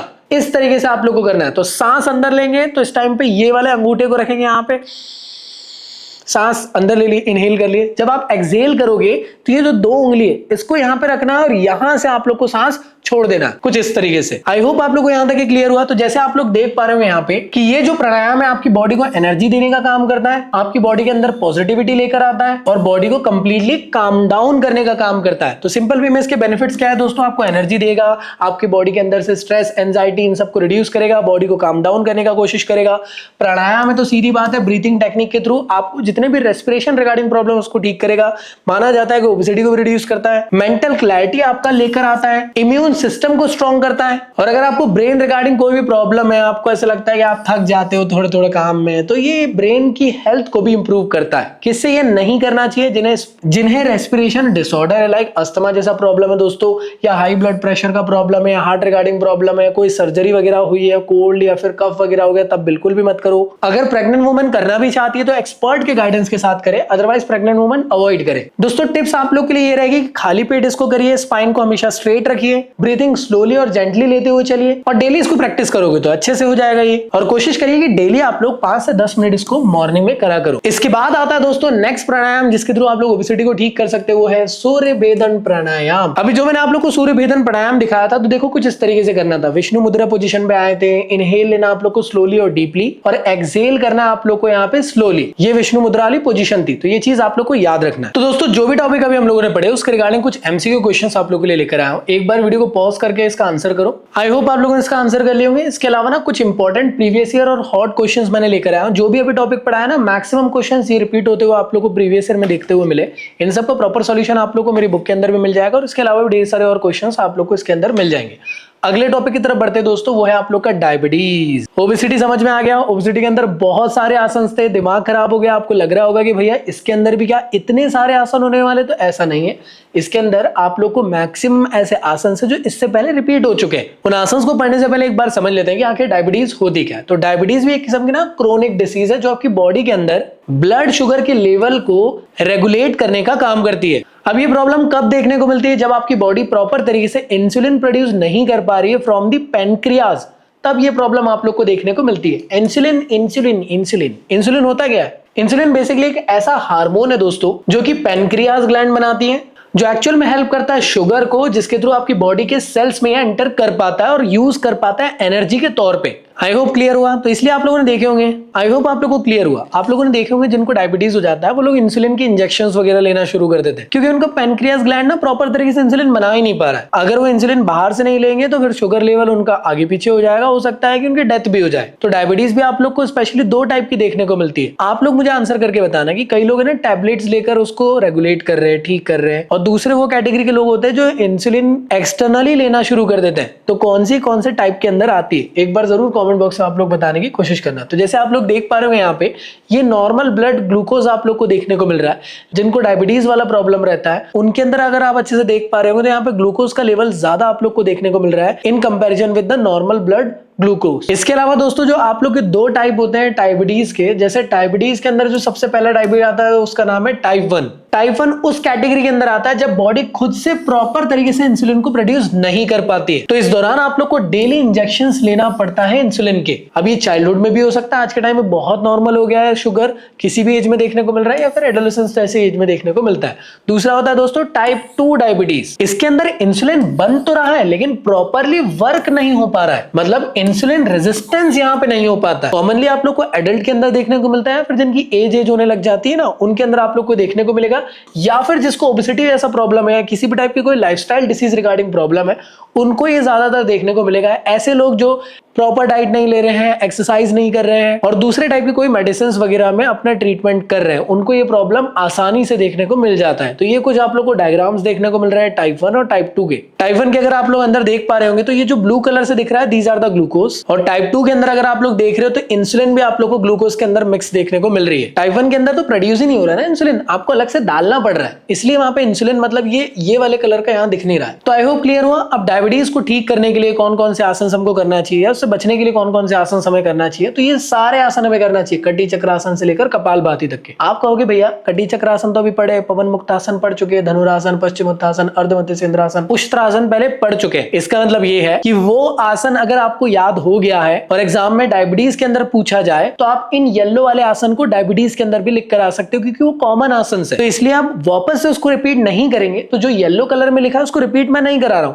बट याद रखना वो डायबिटीज के अंदर आता है, कंसिडर किया जाता है। कटी चक्रासन ओबेसिटी में लिख दो या डायबिटीज में, नंबर पूरे मिलेंगे। बस मैं रिपीट नहीं कर रहा हूं जिससे वीडियो की लाइन बढ़ जाए और आप लोग के लिए भी आसान हो जाएगा। तो हम लोग उन आसन को पढ़ लेते हैं जो यहाँ पे आप लोग को नॉर्मल लेटर्स में लिखे हुए, जैसे भुजंगासन, सालाभासन और बाकी सभी आसन। तो एक एक करके इनको देखने की कोशिश करते हैं। तो सबसे पहले हम लोग देखने वाले दोस्तों, इसका नाम है भुजंगासन। भुजंगासन को हम लोग कहते हैं दोस्तों कोबरा पोज के नाम से। काफी ज्यादा इंपॉर्टेंट है, एग्जामिनेशन में कई बार पूछा जाता है। कोबरा पोज इसलिए कहा जा रहा है क्योंकि एक ऐसे टाइप का योगिक पोस्चर है जहां पे आप लोग बैक को कंप्लीटली बेंड करके रखते हो कोबरा के पोज में और अपने हाथों से इसको होल्ड करके रखते हो। भुजंगासन वर्ड को अगर मैं बाइफिरिकेट करूं तो भुजंग मतलब होता है बेसिकली आप लोग को कोबरा, आसन मतलब आसान होता है। ये आपके ओवरऑल बॉडी की फ्लेक्सिबिलिटी को इंप्रूव करता है, साथ में डायबिटीज को भी ठीक करने का काम करता है, स्ट्रेस और फैटिग को यहाँ पे रिमूव करेगा और रेस्पिरेशन जैसी प्रॉब्लम को ये ठीक करता है। तो ये सभी बेनिफिट्स आप लोग को यहाँ पे देखने को मिल रहे हैं। बैक की मसल्स को स्ट्रेंथनिंग दे रहा है, रेस्पिरेशन के लिए हेल्प कर रहा है, बॉडी के पोस्चर को सही कर रहा है, एब्डोमिनल के ऑर्गन को स्टिमुलेट कर रहा है, डाइजेशन को इंप्रूव कर रहा है, फ्लेक्सिबिलिटी को सही करने का काम करेगा। अगर कोई माइल्ड स्ट्रेस या फैटिग आ चुका है तो उसको ये ठीक कर रहा है। किसे ये नहीं करना चाहिए, जैसे एब्डोमिनल या स्पाइन रिगार्डिंग कोई प्रॉब्लम है, बैक पेन वगैरह है, स्लिप डिस्क वाला प्रॉब्लम है, स्पेशली नेक वाला प्रॉब्लम है, प्रेग्नेंट वुमेन को नहीं करना चाहिए, अल्सर वगैरह हो चुका है बिल्कुल मत करो, और ब्लड प्रेशर रिगार्डिंग कोई प्रॉब्लम है तो बिल्कुल नहीं करना। इसके अलावा दोस्तों याद रखना भुजंगासन ना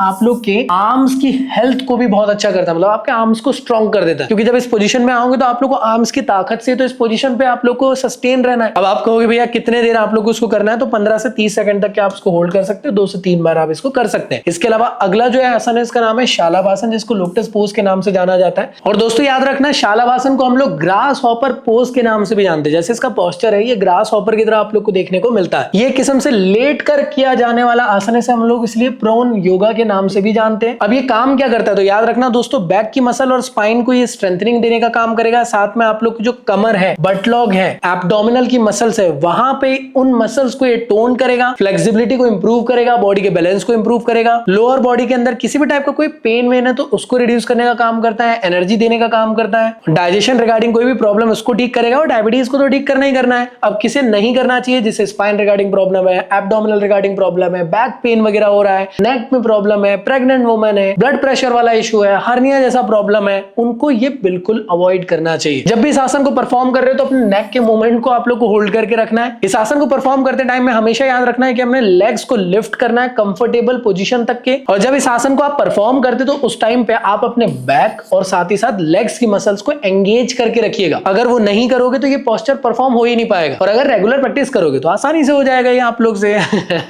कैसी बातें कर रहे हो भैया, यार बोर मार रहा है, मैं जानता हूँ यार थोड़ा सा बोर मारता है ये चैप्टर, मैं समझ रहा हूँ तुम्हारी फीलिंग को, लेकिन अब क्या करें, एक ऐसा चैप्टर है आप लोग के पूरे सिलेबस के अंदर जिसमें आप लोग को ढेर सारे योगिक आसन दिए हुए, फैक्चुअल डेटा है, उसको याद करना पड़ेगा और बार बार रिपीट करोगे ना तो याद हो जाएगा, ठीक है ना। तो आप लोग इतना दिल पे नहीं ले लेना, और कई लोग इसको बहुत दिल पे लेकर पढ़ते हैं, इतना दिल पे लेकर नहीं पढ़ना। ये सभी आसन को आप लोग को, ये सभी आसन के आप लोग को स्टिक डायग्राम्स बनाना है। स्टिक डायग्राम की पीडीएफ मेरी वेबसाइट में मिल जाएगी, जाके आप उसको डाउनलोड कर लेना। चलिए बात करते हैं नेक्स्ट पोस्चर की दोस्तों, जिसका नाम है स्तूप वज्रासन, जिसे हम लोग रिक्लाइन हीरो पोज के नाम से जानते हैं। दोस्तों परफॉर्म करने के लिए आप लोग को पहले घुटने के बल बैठ जाना है और पूरी बॉडी को पीछे आप लोग को लीन कर लेना है, और अपने पैर को क्रॉस नहीं करना है, पीछे पूरे इस तरीके से रखना है और हाथों से इसको पकड़ लेना है। और कोशिश करिएगा कि जब आप इस आसन को कर रहे हो तो आप लोग का जो बैक आर्च है वो प्रॉपर तरीके से बनते हुए आप लोग को चलते हुए देखने को मिले, जैसे यहाँ पे आप लोग को देखने को मिल रहा है। और कहीं ना कहीं एक किस्म से स्तूपा की तरह आप लोग को ये देखने को मिल रहा है, इसलिए इसे हम लोग स्तूप वज्रासन के नाम से जानते हैं। आई होप क्लियर है सबको। तो एक बार डिकोड कर लेते हैं। स्तूप मतलब होता है रिक्लाइनिंग, वज्र मतलब होता है थंडरबोल्ट और आसन मतलब होता है पोज। क्या बेनिफिट मिलते हैं दोस्तों? तो याद रखना आप लोग की स्पाइन की हेल्थ अच्छी होती है, डायबिटीज को ठीक करने का काम करता है, नेक की हेल्थ के लिए बहुत ज्यादा बेनिफिशियल है, शोल्डर के लिए हेल्पफुल है, रेस्पिरेशन रिगार्डिंग कोई भी डिसऑर्डर है तो उसको ये ठीक करेगा दोस्तों। साथ में रेस्पिरेशनल ऑर्गन के अलाइनमेंट के लिए बहुत ज्यादा हेल्पफुल है और कहा जाता है कि बॉडी को काम डाउन करने का काम करता है। कॉन्ट्राइंडिकेशन क्या है दोस्तों? नी या फिर कोई भी इंजरी वगैरह आप लोग को स्पेशली है यहाँ पे तो बिल्कुल मत करो।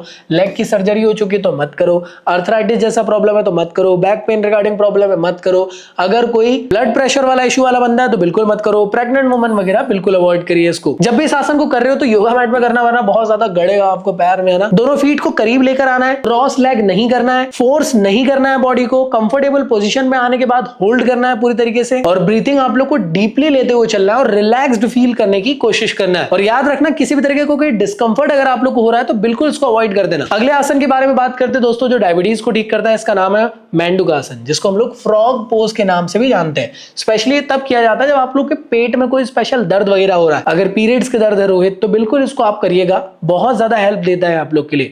इसके अलावा दोस्तों याद रखना मेंडुकासन ना हाथा योगा के अंदर आता है, traditional form of yogic exercise के फॉर्म में। साथ में इसको मॉडर्न योगिक एक्सरसाइज के फॉर्म में भी कंसीडर किया जाता है। फ्रॉग टाइप का आपको पोस्चर लेना है। यहाँ पे आपको यहाँ पे पेट को हाथ से प्रॉपर पकड़ना है, दोनों पैरों को करीब रखना है और टाइट पकड़ के बैठ जाना, होल्ड करके रखना है 30 सेकंड्स तक की। क्या बेनिफिट आप लोग को इसके थ्रू मिलेंगे? स्टमक रिगार्डिंग कोई भी प्रॉब्लम है उसको ठीक करेगा, कार्डियोवैस्कुलर प्रॉब्लम है तो उसको ठीक करेगा, फ्लेक्सिबिलिटी आप लोग के लेग्स के अंदर और थाइस के अंदर लेकर आने का काम करेगा। साथ में अगर आपको पीरियड्स रिगार्डिंग प्रॉब्लम है तो उसको भी ठीक करने का काम करता है और थाइस और हिप्स के अंदर अगर कोई भी एक्स्ट्रा फैट आ चुका है तो उसको रिमूव करेगा। इसके अलावा किसे नहीं करना चाहिए? जिसके पेट में कोई बहुत एक्सट्रीम दर्द हो रहा हो, हर्निया जैसा प्रॉब्लम है, एब्डोमिनल में कोई सर्जरी हुई है, अल्सर जैसा प्रॉब्लम है, प्रेग्नेंट वुमन है, ब्लड प्रेशर का प्रॉब्लम है, हार्ट रिगार्डिंग प्रॉब्लम है तो बिल्कुल अवॉइड करिए इस आसन को। जब आप इस आसन को करते हो तो आपको ऐसा नहीं कि बहुत ताकत से अपने पेट को पकड़ लेना, ऐसी गलती नहीं करना है। जब आप इसको कर रहे हो तो खाली पेट करने की कोशिश करें, स्लोली ब्रीथिंग लेते हुए चले, लेकिन डीप ब्रीथिंग लीजिएगा। अगर किसी भी टाइप का कोई डिस्कंफर्ट आ रहा है इस पोस्चर में तो आप लोग उसको अवॉइड करिए और रेगुलर करोगे तो ये आप लोग से अच्छे से हो जाएगा। बात करते हैं दोस्तों नेक्स्ट आसन की। इसका नाम है गौमुख आसन, जिसे हम लोग काऊ फेस पोज के नाम से भी जानते हैं। कुछ इस तरीके से आप लोगों को करना है जहां पे लेग को क्रॉस फॉर्म में आप लोग को रखना है और दोनों हाथों को एक दूसरे से टच कराना है, मतलब पीछे से ऐसा टच हो जाना चाहिए। इसे हम लोग काऊ फेस पोज के नाम से जानते हैं। कई बार एग्जामिनेशन में पूछा जाता है तो ये चीज आपको पता होना चाहिए। क्या बेनिफिट देता है? तो याद रखना शोल्डर की हेल्थ अच्छी करेगा, साथ में आप लोग को रेस्पिरेशन जैसी प्रॉब्लम को ठीक करेगा और साथ में डायबिटीज के अंदर है तो डायबिटीज को भी ठीक करने का काम कर रहा है। कब नहीं करना चाहिए दोस्तों? तो शोल्डर या आर्म में प्रॉब्लम है बिल्कुल अवॉइड करिए, स्पाइन में प्रॉब्लम है बिल्कुल अवॉइड करिए, अगर आपके लेग्स में प्रॉब्लम है बिल्कुल अवॉइड करिए, प्रेग्नेंट वुमन बिल्कुल अवॉइड करिए, ब्लड प्रेशर का इशू है बिल्कुल अवॉइड करिए। जब भी आप इसको कर रहे हो तो अपनी स्पाइन को सीधा रखिए, चेस्ट को ओपन करके रखें, फोर्सफुली अपने हाथ को ऐसे करीब लाने की कोशिश ना करें, जितना जा रहा है उतना जाने दो, धीरे धीरे करके आप लोग होल्ड कर लोगे पीछे अपने हाथ को। और जब आप कर रहे हो तो नॉर्मल ब्रीथिंग लो और काम डाउन रखो अपनी बॉडी को। और जब आप इस पोस्चर में आते हो तो 20 से 30 सेकंड तक के इसको होल्ड करके रखना, 2 से 3 बार आप इसको करोगे तो आप लोग को हेल्थ बेनिफिट देगा। इसके अलावा दोस्तों अगली मैं अगर बात करूं तो योगा मुद्रा,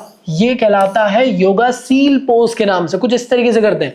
कई लोग मेंडुकासन और इसमें कंफ्यूज हो जाते हैं। ये अलग है, ये अलग है। यहाँ पे देखो आप लोग अगर देख पा रहे हो नाक और चिन दोनों को टच करना है। यहाँ पे आप लोगों ने लेग को करीब लेकर आए थे, यहाँ पे आप लोग क्रॉस लेग रख रहे हो और फिर हाथों को भी ऑल्टरनेट हाथों से पैर के थ्रू पकड़ रहे हो, मतलब ये वाला हाथ वाले पैर को पकड़ रहा है और उधर वाला हाथ ये वाले पैर को पकड़ रहा है और बॉडी को पूरी तरीके से नीचे लीन लेकर आया जा रहा है। इस तरीके से आप लोग योगा मुद्रा परफॉर्म करते हैं। योगा मुद्रा जब भी आप परफॉर्म करते हो तो सबसे पहले आप लोगों को पद्मासन वाले पोजीशन में आना, उसी के बाद इसको आप अच्छे तरीके से कर पाओगे। इस आसन को कहा जाता है ये एंटी एजिंग प्रोसेस में वर्क करता है। अगर आपको ऐसा लग रहा है कि आप बुढ़े हो रहे हो और आपको वापस से जवान होना है तब आप इस आसन को परफॉर्म करिए, ये आपकी जवानी वापस ला देगा। भैया हम तो जवान ही नहीं हो पा रहे हैं, जवानी वापस की बात कर, तो समझते हो करो। अब ये करता क्या है दोस्तों, याद रखना ये आपकी बॉडी के अंदर ब्लड सर्कुलेशन को बहुत ज्यादा इंप्रूव करेगा, स्पेशली स्पाइन के अंदर ब्लड सर्कुलेशन को इंप्रूव करेगा, स्पाइनल कॉलम को बेनिफिट प्रोवाइड करने का काम करता है, साथ में डायबिटीज को ठीक करने का काम करता है दोस्तों, और ओवरऑल बॉडी के अंदर ब्लड सर्कुलेशन इंप्रूव हो जाता है इस आसन के दम पे। कब नहीं करना चाहिए? जब आप लोग को सीवियर बैक पेन या फिर नेक पेन है दोस्तों, या फिर एब्डोमिनल की सर्जरी हुई, बिल्कुल मत करो। हिप या फिर नी में अगर कोई भी प्रॉब्लम है बिल्कुल अवॉइड करिए। ब्लड प्रेशर वाला प्रॉब्लम है बिल्कुल अवॉइड करिए। प्रेग्नेंट वुमन को इसको बिल्कुल अवॉइड करना चाहिए, हरने वाले लोगों को भी अवॉइड करना है। खाली पेट इसको परफॉर्म करने की कोशिश करिएगा। जब भी आप अपने हेड को नीचे लेकर आओगे तो ऐसा नहीं कि धन से जाके मार दिए, कंट्रोल्ड वे में करें। स्पाइन को रिलैक्स्ड फॉर्म में रखे, ब्रीथिंग नॉर्मली लेते हुए चलना है। रेगुलर करोगे तो अच्छे तरीके से हो जाएगा। जब भी आप इस पोस्चर में आते हो तो 20 से 30 सेकंड तक के आपको उसको होल्ड करना है कंफर्टेबल लेवल में। 2 से 3 बार करना है आप लोग को इसको। अगला आसन है दोस्तों, इसका नाम है कपालभाति, जिसको स्कल शाइनिंग ब्रीथ के नाम से जानते हैं दोस्तों। मोस्ट पावरफुल योगिक ब्रीथिंग टेक्निक के नाम से इसको जाना जाता है। बचपन में आपने इसको करे होंगे। करने का तरीका क्या है, प्राणायाम के पोस्चर में आ जाइए और इनहेलेशन लेना, वो भी स्लोली या नॉर्मल फॉर्म में, मतलब सांस अंदर लीजिए लीजिए सांस, और फिर छोड़ दीजिए सांस को। क्विकली या फोर्सफुली आप लोग को छोड़ देना है सांस को। तो आपको इनहेल करना है स्लोली, एक्सहेल करना है फोर्सफुली। अब ये कितने टाइम करना रहता है, 20 से 30 स्ट्रोक्स ले सकते हो आप इनहेल और एक्सहेल के, अपने कंफर्ट के अकॉर्डिंग दोस्तों। इसके अलावा याद रखना दोस्तों, कपालभाति जो है आपके रेस्पिरेशन सिस्टम को बेनिफिट देने का काम करेगी। मतलब सीधी बात है, अस्थमा को भी ठीक करती है, आपके डायबिटीज को ठीक करेगी, एनर्जी देने का काम करेगी, बॉडी को काम डाउन करने का काम करती है। और अगर मैं सिंपल वे में कहूं तो बॉडी को कंप्लीट डिटॉक्सिफाई करने का काम ये करता है। हमेशा खाली पेट करिए, सुबह के टाइम पे करने की कोशिश करें। जब भी आप इस पोस्चर में बैठते हो तो अपने स्पाइन को सीधा रखने की कोशिश करें। इनहेल और एक्सहेल प्रॉपर वे में जैसा बताया गया वैसा ही आपको करना है। और सांस आप लोग को मुंह से नहीं, नाक से ही लेना है। किसे अवॉइड करना है दोस्तों, तो हमेशा याद रखना, ब्लड प्रेशर वाले लोगों को अवॉइड करना है, प्रेग्नेंट वुमन को अवॉइड करना है, या किसी को चक्कर आते हैं, वर्टिगो का प्रॉब्लम है तो बिल्कुल अवॉइड करिएगा। तो ये तो थे आप लोग के सभी टॉपिक जो भी मैंने आप लोग को पढ़ाया डायबिटीज रिगार्डिंग। तो दोस्तों जो भी टॉपिक मैंने अभी आप लोग को पढ़ाया उसके रिगार्डिंग कुछ एमसीक्यू और हॉट क्वेश्चंस आप लोग के लिए प्रोवाइड किया हूं। इसको आप लोग आसानी से पा सकते हैं, उसका प्रॉपर सॉल्यूशन मेरी इस बुक के अंदर। चलो यहां तक तो मेरे ख्याल से सारी चीजें क्लियर हो गई। अगले आसन की तरफ बढ़ते हैं दोस्त। चलो मेरे ख्याल से यहां तक की सारी चीजें क्लियर हो गई। नेक्स्ट टॉपिक है आप लोग का अस्थमा। अस्थमा के बारे में भी एक बार देख लेते हैं अच्छे से। तो याद रखना, अस्थमा भी बेसिकली एक किस्म का क्रोनिक डिसऑर्डर होता है। ये रेस्पिरेशन हेल्थ को बहुत ज्यादा अफेक्ट कर देता है। कोविड-19 के बड़े पापा है। अस्थमा के अंदर होता क्या है प्रॉब्लम, तो इसको अच्छे वे में समझने की कोशिश करते हैं। जैसे आप लोग देख पा रहे हैं, ये आप लोग का वो पाइप जहां से सांस आती है और जाती है। अगर एक नॉर्मल पाइप को देखें तो वो कुछ इस तरीके से आप लोग को देखने को मिलता है। लेकिन अस्थमैटिक प्रॉब्लम के अंदर होता क्या है, जो एयरवे है दोस्तों आप लोग का, ये ब्लॉक्ड होने लग जाता है म्यूकस वगैरह की वजह से, या टाइट होने लग जाता है। देखो अभी सांस लेने के लिए तो इतनी जगह है, यहां से सांस अंदर जाएगी और आराम से बाहर आ जाएगी। लेकिन अगर इसका स्पेस कम हो जाए, ये स्क्वीज्ड हो जाए, बहुत कम स्पेस रहे, तो होगा क्या, आप लोग की शॉर्टनिंग ऑफ ब्रीथ होने लग जाएगा। मतलब सांस लेने में तकलीफ होगी, ऐसे सांस लेने लग जाओगे आप लोग। तो अस्थमैटिक प्रॉब्लम हो क्यों रहा है दोस्तों, क्योंकि लंग्स के अंदर मैं कह सकता हूं इन्फ्लेमेशन हो गया है, या जो एयरवे दोस्तों वो ब्लॉक्ड होने लग गया, या फिर वो नैरो होने लग गया इस वजह से। अब ये होता क्यों है, अब जब भी आप लोग को होगा तो आप लोग ऑब्जर्व करोगे, आप लोग को स्नीजिंग जैसा प्रॉब्लम देखने को मिलेगा, सांस लेने में तकलीफ होगी, चेस्ट में तकलीफ होगी, कफ जैसा प्रॉब्लम ज्यादातर देखने को मिलेगा। और जो ऐसे लोग रहते हैं जो रात रात मोबाइल चलाते रहते हैं या टाइम पास करते रहते हैं, उन जैसे लोगों को तो अस्थमा जैसा प्रॉब्लम आसानी से हो जाता है। अस्थमा के अंदर हो क्या रहा है, एयरवे जो है वो उसके अंदर स्वेलिंग आ गई है, या इन्फ्लेमेशन हो गया है, या जो एयरवे है वो टाइट हो जा रहा है, या फिर वहां पे म्यूकस प्रोड्यूस हो जा रहा है, जिस वजह से एयर फ्लो जो है वो ब्लॉक हो जा रहा है। सीधी बात है, यहां पे इतना सारा स्पेस है आप लोग देख रहे हो, लेकिन यहां पे देखो म्यूकस या फिर टाइटनिंग होने की वजह से स्पेसिंग कम हो गई, तो सांस लेने में तकलीफ होने लग जाती है। इसकी वजह से होता क्या है, सांस लेने में प्रॉब्लम होता है, और अस्थमैटिक अटैक जैसा प्रॉब्लम आप लोग को ज्यादातर देखने को मिलता है। अब आप कहोगे कि भैया इसको ठीक करने के लिए भी आसन है क्या, जी हाँ, सीबीएसई ने कहा है कि सारे आसन है जो इसको ठीक कर सकते हैं, ताड़ासन से लेकर अनुलोम विलोम तक के। इससे पहले हमने डायबिटीज और ओबेसिटी के अंदर भी ढेर सारे आसन पढ़े। क्या उनमें से कोई अस्थमा को ठीक कर सकता है क्या, तो जी हाँ, ताड़ासन, भुजंगासन, धनुरासन, उष्ट्रासन, गौमुखासन, मत्स्यासन और कपालभाति, ये सभी के सभी अस्थमा को ठीक कर देते हैं। तो इसलिए हम लोग वापस उनको रिपीट करके नहीं पढ़ेंगे। बट अगर एग्जाम में आता है, अस्थमा के बारे में आपने लिख दिए और पूछा जाए कि ठीक करने के लिए आसन बताओ, तो आप भुजंगासन लिख सकते हो, जो इससे पहले आपने डायबिटीज में भी पढ़े हो। तो ऐसा नहीं है कि वो एक्सक्लूसिवली सिर्फ डायबिटीज के लिए, डायबिटीज को भी ठीक कर रहा है और अस्थमा को भी ठीक कर रहा है, इसलिए दोनों जगह आप लोग इसको लिख सकते हो। तो इसलिए जो येलो वाले दोस्तों ये पढ़ चुके हैं, इसको रिपीट नहीं कर रहा हूं, उनको आप यहाँ पे भी कंसिडर कर सकते हो। अदरवाइज जो नए हैं दोस्तों, जैसे ऊर्ध्व हस्तासन से लेकर अनुलोम विलोम तक के, इसको एक बार देख लेते हैं। तो सबसे पहले हम लोग देखने वाले हैं ऊर्ध्व हस्तासन। कहीं ना कहीं ताड़ासन की तरह देखने को मिल रहा है। ताड़ासन में हो क्या रहा था, हाथों को ऐसा किया जा रहा था, लेकिन यहाँ पे हाथों को ऐसा किया जा रहा है जैसे आप देख पा रहे होंगे। इसे हम लोग रेज हैंड पोज के नाम से भी जानते हैं, या पाम ट्री पोज के नाम से जानते हैं। उसे हम लोग माउंटेन पोज के नाम से जानते थे, कंफ्यूज नहीं होना। ऊर्ध्व हस्तासन को तालासन के नाम से भी जाना जाता है दोस्तों। कई बार एग्जामिनेशन में कंफ्यूज करने के लिए पूछ लिया जाता है। बहुत बेनिफिशियल है आपकी बॉडी को काम डाउन करने के लिए दोस्तों। बॉडी के पोस्चर को इनहेंस करता है, रेस्पिरेशन जैसी प्रॉब्लम को भी ठीक करता है, डाइजेशन की फंक्शनिंग में अगर कोई भी प्रॉब्लम आ गया तो उसको ये ठीक करेगा। और सीधी बात है अस्थमा के अंदर है तो अस्थमा को ठीक करने का जरूर काम करेगा। इसके अलावा किसे नहीं करना चाहिए, जिन्हें बैक पेन का प्रॉब्लम है, स्पाइन का प्रॉब्लम है, बिल्कुल मत करो। ब्लड प्रेशर वाला प्रॉब्लम है, बिल्कुल मत करो। वर्टिगो या फिर चक्कर आते तो बिल्कुल नहीं करिएगा इसको। जैसे आप लोग इस पोस्चर में आओगे तो 15 से 30 सेकंड तक के आपको उसमें होल्ड करके रखना है। 2 से 3 बार आप लोग करोगे तो अच्छे तरीके से हो जाएगा। हमेशा एक चीज याद रखना, अपने पैरों को यहाँ पे करीब रखना है, कोर और थाई की मसल्स को टाइट रखना है। ब्रीथिंग यहाँ पे डीपली आप लोग को लेते हुए चलना है प्रॉपर वे में, और स्पाइन को एकदम सीधी आप लोग को रखना है, बेंड नहीं करना है। अगला आसन जो है आप लोग को इसके अंदर पढ़ना है वो है दोस्तों उत्तन मेंडुक आसन। मेंडुक आसन से थोड़ा सा डिफरेंट है। मेंडुक आसन में पेट पकड़ के बैठे थे, यहाँ पे दोनों हाथों को पीछे रखना है और यहाँ पे पैरों का पोजीशन कुछ इस तरीके से होना चाहिए। मैं कह सकता हूँ एक्सटेंडेड फ्रॉग पोज की तरह दिख रहा है, इसलिए इसको एक्सटेंडेड फ्रॉग पोज के नाम से जाना जाता है, या इसको एक और नाम से जानते हैं वो है स्ट्रेच्ड अप फ्रॉग आसन। क्या बेनिफिट देता है दोस्तों, तो अपर और लोअर बॉडी की मसल्स को ये स्ट्रॉन्ग करने का काम करेगा, वहां पे प्रॉपर स्ट्रेचिंग करेगा।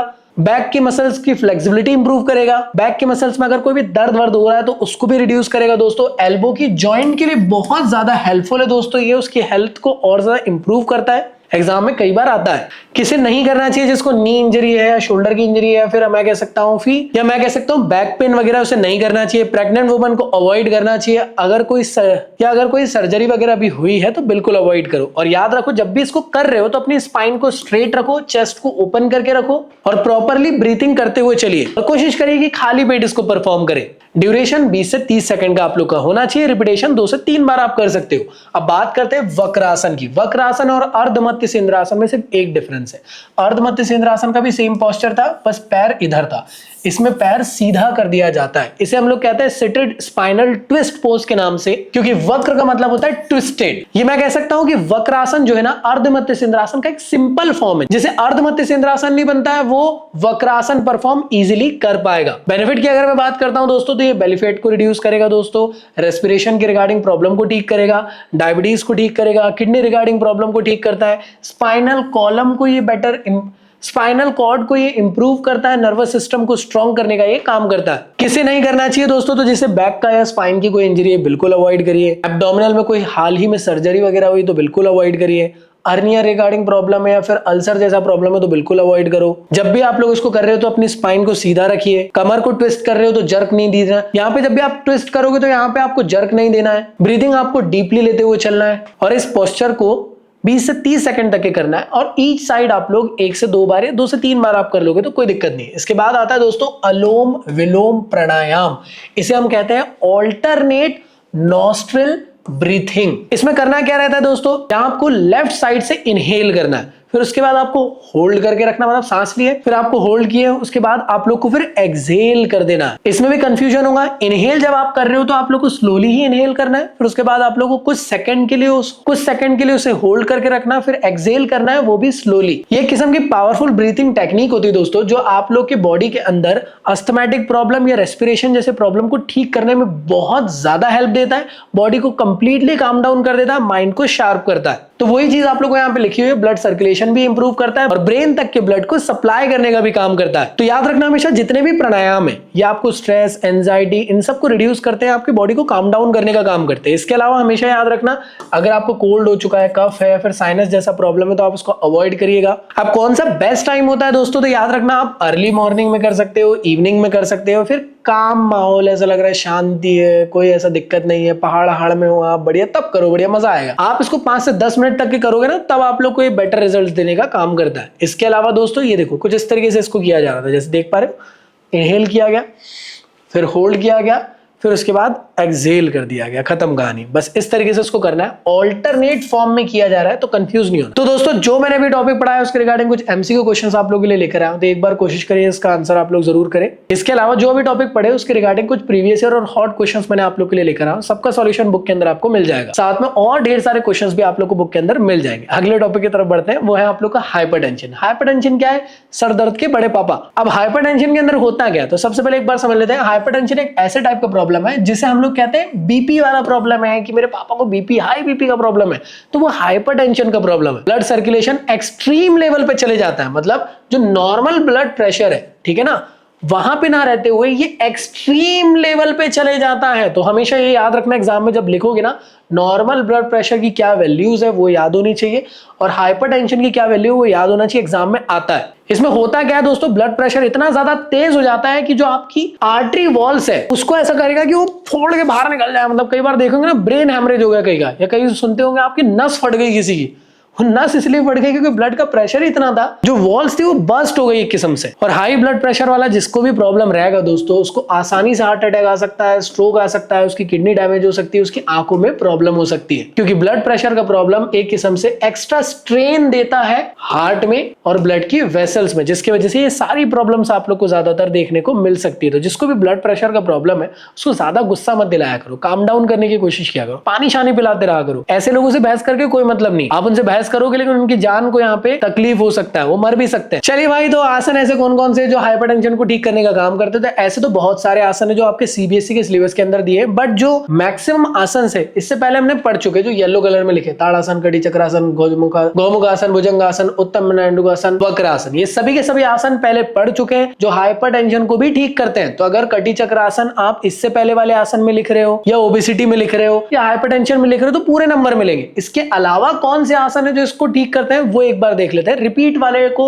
वापस से रिपीट करके कोई मतलब नहीं, बात तो एक ही यार, वो पढ़ो वापस से बार बार पढ़ो, एक ही बात है। इसके अंदर जो सबसे पहले आपको देखना है वो है उत्तन पादासन, जिसे हम लोग रेज लेग पोज के नाम से भी जानते हैं। नॉर्मली पहले लेट जाना है और पैरों को डायगोनली आप लोग को रखना है, इस तरीके से डायगोनली। सेम ऐसे पैरों के साथ साथ हाथों को भी डायगोनली रखना है और एकदम ये पैरेलल रहने चाहिए एक दूसरे के। और याद रखना, जब इसको परफॉर्म कर रहे हो तो आपको 10 से 20 सेकंड तक इसको होल्ड करके रखना है कंफर्टेबल लेवल के अकॉर्डिंग, और 2 से 3 बार आपको उसको रिपीट करना है। अब आप में से कई लोगों का कंफ्यूजन हो रहा होगा कि भैया कितने डिग्री तक के इसको ये पैरों को ऊपर करना है, तो आप 30 डिग्री या 60 डिग्री के बीच में आप लोग कर सकते हो, कोई दिक्कत नहीं है। बट याद रखना दोस्तों, हाथ और पैर एक दूसरे के पैरेलल फॉर्म में होने चाहिए। इसके अलावा उत्तन पाद आसन को अगर मैं डिकोड करता हूं दोस्तों, तो याद रखना, उत्तन का मतलब होता है इंटेंस स्ट्रेच, पाद का मतलब होता है फुट, वो नहीं जो आप सोच रहे हो, आसन का मतलब होता है पोस्चर। क्या बेनिफिट ये देता है दोस्तों? तो सीधी बात है यार, किसके अंदर आ रहा है, अब भी देखो हाइपरटेंशन के अंदर आ रहा है, तो पक्का उसको भी ठीक करेगा, मतलब कि आपके माइंड को काम डाउन करेगा, इंटरनल और एक्सटर्नल मसल्स को फ्लेक्सिबिलिटी देने का काम करता है, एब्डोमिनल को कॉन्ट्रैक्ट कर रहा है, चेस्ट को ओपन कर रहा है, लेग्स को स्टिमुलेट कर रहा है, अगर कोई बैक पेन वगैरह तो उसको ये रिड्यूस करने का काम करेगा, जॉइंट और हिप की हेल्थ के लिए बहुत ज्यादा हेल्पफुल है ये। कब आपको इसको अवॉइड करना चाहिए? लोअर बैक हो रहा है आपको, या फिर कोई इंजरी वगैरह हो गई तो आप इसको अवॉइड करिए। नेक में अगर कोई तकलीफ है तो अवॉइड करिए। प्रेगनेंसी वगैरह का टाइम है तो बिल्कुल अवॉइड करिए। हर्निया का प्रॉब्लम है अवॉइड करिए। ब्लड प्रेशर का इशू है अवॉइड करो। जब भी आप इसको करते तो हमेशा याद रखना, आपका कोर एंगेज होना चाहिए, अदरवाइज इसको करने का कोई मतलब ही नहीं है फिर। और ज्यादा से ज्यादा स्ट्रेन आप लोग को अपने नेक और बैक में नहीं देना है। अगली बात करते दोस्तों, इससे पहले हमने पढ़ते, याद करो, हालासन पढ़े थे, तो ये है अर्ध हालासन। हालासन का मतलब था प्लग पोज और इसका नाम होता है हाफ प्लग पोज। कुछ इस तरीके से उसको परफॉर्म किया जाता है, बहुत इजी पीजी आसन है दोस्तों। मैं ये कह सकता हूं कि एक किस्म का ना बिगनर फॉर्म का योगिक आसन होता है। इसके बहुत सारे बेनिफिट्स है। ये आपके एब्डोमिनल की मसल्स को स्ट्रेंथनिंग करेगा, डाइजेशन कॉन्स्टिपेशन को रिलीव करने का काम करेगा। ऐसा माना जाता है दोस्तों कि आप लोग की बॉडी के अंदर अगर ब्लड सर्कुलेशन इंप्रूव करना है तो इसको करिए। अगर आपको लेग्स और एब्डोमिनल की मसल्स को टोन करना है तब आप इसको परफॉर्म करें, बहुत ज्यादा आपके लिए हेल्पफुल है। आपके मेटाबॉलिज्म को भी ये इंप्रूव करता है। इसके अलावा कब आपको ये नहीं करना चाहिए? जब आप लोग को नेक या बैक इंजरी है, प्रेगनेंसी के टाइम नहीं करना है, ब्लड प्रेशर टाइम नहीं करना है। जब आप इसको परफॉर्म कर रहे हो तो 15 से 30 सेकंड के लिए इसको होल्ड करना है, 2 से 3 बार इसको परफॉर्म करना है। हमेशा याद रखो कि न्यूट्रल ब्रीथिंग यहाँ पे लेते रहो, कोर को एंगेज करो, नेक को स्ट्रेन नहीं देना है। रेगुलर प्रैक्टिस करोगे तो आसानी से इसको कर पाओगे। और हमेशा कोशिश करेंगे खाली पेट इसको आप लोग परफॉर्म करें। नेक्स्ट दोस्तों, नेक्स्ट काफी इंपॉर्टेंट है, ये है सरल मत्स्य आसन। इसे भी हम लोग फिश पोज के नाम से जानते हैं। इससे पहले वाला जो फिश पोज था उसमें आप लोग के पैर फोल्ड थे और हाथ क्रॉस फॉर्म में इसको पकड़े हुए थे। यहाँ पे आप लोगों ने पैरों को सीधा कर दिया कुछ इस तरीके से, जैसे आप देख पा रहे होंगे। ये किस्म से अपलिफ्टेड चेस्ट पोज देखने को मिल रहा है, जैसे आप देख पा रहे हो। यहाँ पे बैक आर्च बनाना जरूरी है दोस्तों। अगर आपको ब्रीथिंग रिगार्डिंग कोई प्रॉब्लम है तो उसको ठीक करने का काम करता है दोस्तों। बॉडी के पोस्चर को सही करता है। बैक के अंदर कोई स्टिफनेस आ गया तो उसको ठीक करने का काम करेगा दोस्तों। स्ट्रेस, एंजाइटी, फैटिग को ये रिड्यूस करता है। ब्लड के सर्कुलेशन को इंप्रूव करने का ये काम करता है। और सीधी बात है, ये हाइपरटेंशन के अंदर आता है तो उसको भी ठीक करने का काम कर रहा है। प्रिकॉशन की अगर मैं बात करूं तो नेक इंजरी अगर हो गई है या बैक में अगर कोई दर्द है तो उसको ठीक करेगा। प्रेग्नेंट वुमन और हाई ब्लड प्रेशर वाले लोगों को इसको अवॉइड करना चाहिए। और जब भी आप इसको परफॉर्म कर रहे हो तो 15 से 30 सेकंड तक इसको होल्ड करके रखें, 2 से 3 बार इसको परफॉर्म करिए। जब भी परफॉर्म कर रहे हो तो चेस्ट लिफ्ट होना चाहिए, किसी भी टाइप का स्ट्रेन आपके नेक में नहीं आना चाहिए। लेग्स स्ट्रेट होना चाहिए, एक दूसरे के करीब होना चाहिए। कोशिश करिए कि खाली पेट इसको परफॉर्म करें, जिससे कि अच्छे रिजल्ट्स आप लोग को देखने को मिलेंगे। इसके बाद होता है दोस्तों मकर आसन, जिसे हम लोग क्रोकोडाइल पोज के नाम से जानते हैं। कई बार एग्जाम में आता है। ये एक रिलैक्सेशन फॉर्म का आसन है, जैसे आप देख पा रहे हो। बढ़िया हाथों को ऐसा रखना है, पैरों को सीधे रखना, बहुत ही इजी पीजी यार, सिंपल फॉर्म का योगिक एक्सरसाइज है जो इफेक्टिव या एक्सट्रीम लेवल तक के आपकी बॉडी को काम डाउन करने का काम करता है। तो हमेशा याद रखना ये रिलैक्सेशन करने का काम करेगा, स्ट्रेस और फटीग को रिमूव करेगा दोस्तों। नेक, बैक और शोल्डर, वहां पे आप लोग को कोई भी टाइप का कोई टेंशन हो रहा है तो उसको रिलीफ देने का काम करेगा। डाइजेशन रिगार्डिंग प्रॉब्लम है तो उसको ठीक करेगा। एसिडिटी का प्रॉब्लम अगर होता है तो उसको भी ठीक करता है। स्पाइन रिगार्डिंग जो प्रॉब्लम है उसको सही करेगा। मैं कह सकता हूँ स्पाइन के अलाइनमेंट को सही करने का काम करता है। और मैं ये कह सकता हूँ दोस्तों कि माइंड को काम डाउन करने का भी ये काम करता है। इसके अलावा प्रिकॉशंस की अगर मैं बात करूं तो एब्डोमिनल में अगर कोई सर्जरी हुई हो, बैक में अगर कोई दर्द है, प्रेग्नेंट वुमन हो या ब्लड प्रेशर का प्रॉब्लम है तो मत करो। इसके अलावा जब भी इसको परफॉर्म कर रहे हो तो 20 से 30 सेकंड तक करना है, 2 से 3 बार आप इसको करिए। जब भी आप कर रहे हो तो लेग्स को स्ट्रेट रखें, दोनों से चिपका के रखें, चिन को यहाँ पे हैंड से पकड़ के रखना है, फोर आर्म को यहाँ पे डिसबैलेंस नहीं होने देना है और बॉडी को एकदम स्टिल रखना है। और जब भी आप इसको कर रहे हो तो एकदम रिलैक्स्ड फील करने की पूरी कोशिश आपको करना है और खाली पेट जरूर करिएगा। अगला होता है दोस्तों शव आसन। मुझे लगता है कि सबका फेवरेट होगा ये, इसे हम कॉर्पस प्रोस के नाम से भी जानते हैं, मृत्यु आसन के नाम से भी जानते हैं। मतलब मैयत की तरह लेट जाओ, मतलब मैयत की तरह, मतलब मर के नहीं, मतलब जिंदा लाश की तरह लेट जाओ। जैसे आप देख पा रहे हो इस तरीके से जिंदा लाश की तरह आप लोग को लेट जाना है। हल्के हल्के पैर दूर रखना है, हल्के हल्के बॉडी से हाथ दूर रखना है और रिलैक्स करना है, मजे लेना है। 5 से 15 मिनट तक के आपको उसको करना है और आप इसके बाद कंप्लीटली रिलैक्स्ड फील करोगे। तो सीधी बात ये करता है क्या है, बॉडी को काम डाउन करता है, माइंड को शार्प करने का काम करेगा, एंजाइटी फटीग को रिमूव करेगा, डिप्रेशन को हटाएगा, ब्लड प्रेशर को नॉर्मलाइज करेगा, हाइपरटेंशन को ठीक करेगा, मसल्स की रिकवरी के लिए सबसे बढ़िया होता है और क्वालिटी स्लीप प्रोवाइड करने का ये काम करता है और मेंटल क्लैरिटी लाता है। तो अगर घर पे कभी भी बोले कि पढ़ाई क्यों नहीं कर रहे हो, ऐसे क्यों पढ़े हो, तो आप बोलना कि शव आसन, मेंटल क्लैरिटी। एग्जाम है कल तो 15 मिनट शव आसन कर लेता हूं, वो 15 मिनट 50 मिनट बन जाएगा। 5 मिनट पढ़ाई करो, 15 मिनट शव आसन चल रहा है। चलिए, तो जब भी आप इसको करते हो दोस्तों तो यार ऐसा फील करो कि यार लाइक आप रिलैक्स कर रहे हो और ऐसी जगह पे करो जहां पे शांति हो। नहीं आप लेटे हुए हो और इधर से बस का हॉर्न बज रहा है, उधर से ट्रक का हॉर्न बज रहा है, 2-3 मुक्के उक्के चल रहे, लड़ाइयां चल रही, दिमाग घूम जाएगा ऐसे में। अगला है दोस्तों वो है सिताली प्राणायाम। ये भी एक किस्म का प्राणायाम है दोस्तों, जिसे हम कूलिंग ब्रीथ प्राणायाम के नाम से जानते हैं। बहुत ज्यादा इंपॉर्टेंट है कूलिंग ब्रीथ फॉर्म ऑफ प्राणायाम, जो एक्चुअल में आपके नर्वस सिस्टम को शांति देने का काम करता है। जैसे आप इसको देख पा रहे हैं, नॉर्मल प्राणायाम पोजीशन में आना है, लेकिन आपका जो टंग है उसको यू शेप में आपको कर लेना है। जब आप टंग को यू शेप में करोगे और सांस अंदर लोगे, करके देखो एक बार, करो करो करो, अभी करो, टंग को यू शेप में करो, सांस अंदर लो, तो आपको ऐसा लगेगा ठंडी ठंडी हवाएं जा रही है। तो इसलिए इसको कहा जा रहा है कूलिंग ब्रीथ प्राणायाम, जो आपकी बॉडी को काम डाउन करने का काम करता है। तो स्ट्रेस एंजाइटी को रिमूव करेगा दोस्तों, सूथनिंग प्रोवाइड करने का काम करेगा। अगर आपको ऐसे टाइम में भूख लग गई है जब आपका पेट वैसे मतलब पहले से खा के बैठे हो लेकिन फिर भी भूख लग गई, या ऐसी सिचुएशन आ गई जहां पे कुछ खाने को नहीं लेकिन भूख लग गई, तब आप इस आसन को करोगे ना तो हंगर का प्रॉब्लम कोई इमरजेंसी सिचुएशन में ठीक कर देता है। बॉडी और माइंड दोनों को काम डाउन करने का काम करता है दोस्तों। किसे अवॉइड करना चाहिए भाई, तो ठंडे वाले वेदर में अवॉइड करिए। अस्थमा जैसे प्रॉब्लम वगैरह है तो तब मत करो, क्रोनिक कफ वगैरह हो गया है तब भी मत करो।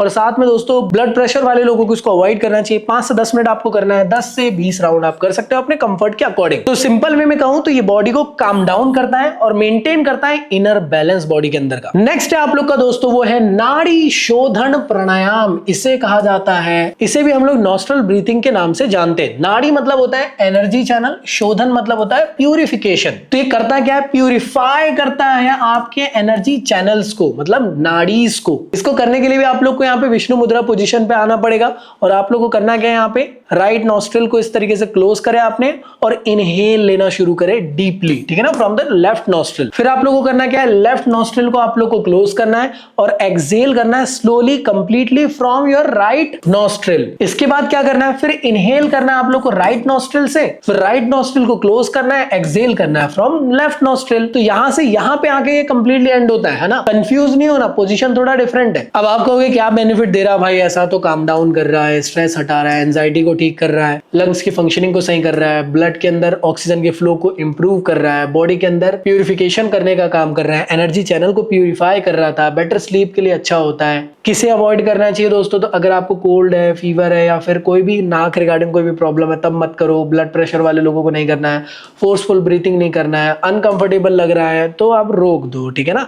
जब भी आप इसको कर रहे हो तो इसका बेस्ट टाइम आप लोग के लिए यार अर्ली मॉर्निंग रहेगा। अगर आप चाहो तो यार सनसेट के टाइम भी कर सकते हो। और हमेशा एक चीज याद रखना, 5 से 10 मिनट आप इसको करिएगा और 10 से 20 राउंड कर सकते हो अपने अकॉर्डिंग यार, जैसे आपको सही लगे, ठीक है ना। तो दोस्तों जो भी मैंने आप लोग को पढ़ाया उसके रिगार्डिंग कुछ क्वेश्चंस आप लोग को दिया हूँ, एक बार प्लीज इसको सॉल्व जरूर करें पॉज करके, और साथ में जो भी टॉपिक पढ़े उसके रिगार्डिंग कुछ इंपॉर्टेंट प्रीवियस ईयर और हॉट क्वेश्चंस मैंने आप लोग को दिया हूं जो मैक्सिमम टाइम आप लोग के एग्जामिनेशन में पूछे जाते हैं।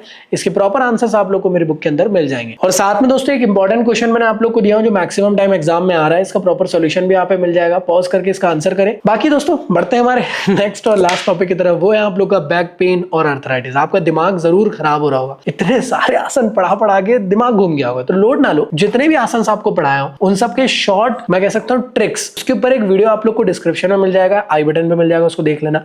सेम ऐसे दोस्तों स्टिक डायग्राम के ऊपर भी एक प्रॉपर वीडियो आप लोग को मिल जाएगा, कैसे आपको स्टिक डायग्राम्स बनाना है, क्योंकि ये जितने भी आसन के डायग्राम है ऐसे आपको नहीं बनाना है, स्टिक डायग्राम के फॉर्म में बनाना है। पीडीएफ आपको मैं प्रोवाइड कर रहा हूं फ्री ऑफ कॉस्ट, डाउनलोड कर लेना उस वीडियो को देखकर। तो चलिए देखते हैं दोस्तों नेक्स्ट टॉपिक जो रहने वाला है बैक पेन और अर्थराइटिस। काफी ज्यादा इंपॉर्टेंट ये टॉपिक भी होने वाला है, क्योंकि एग्जामिनेशन में ना हाल ही में अर्थराइटिस नाम का एक टॉपिक एड ऑन हुआ है, तो देख लेते हैं। बाकी ऐसा कुछ है नहीं, समझो, मतलब दोनों एक दूसरे से रिलेटेड ही। बैक पेन की अगर मैं बात करता हूं तो बैक पेन क्या है, बेसिकली एक किस्म का डिस्कंफर्ट आप लोग को देखने को मिलेगा। कहां पे? ये यहाँ पे। कहां पे?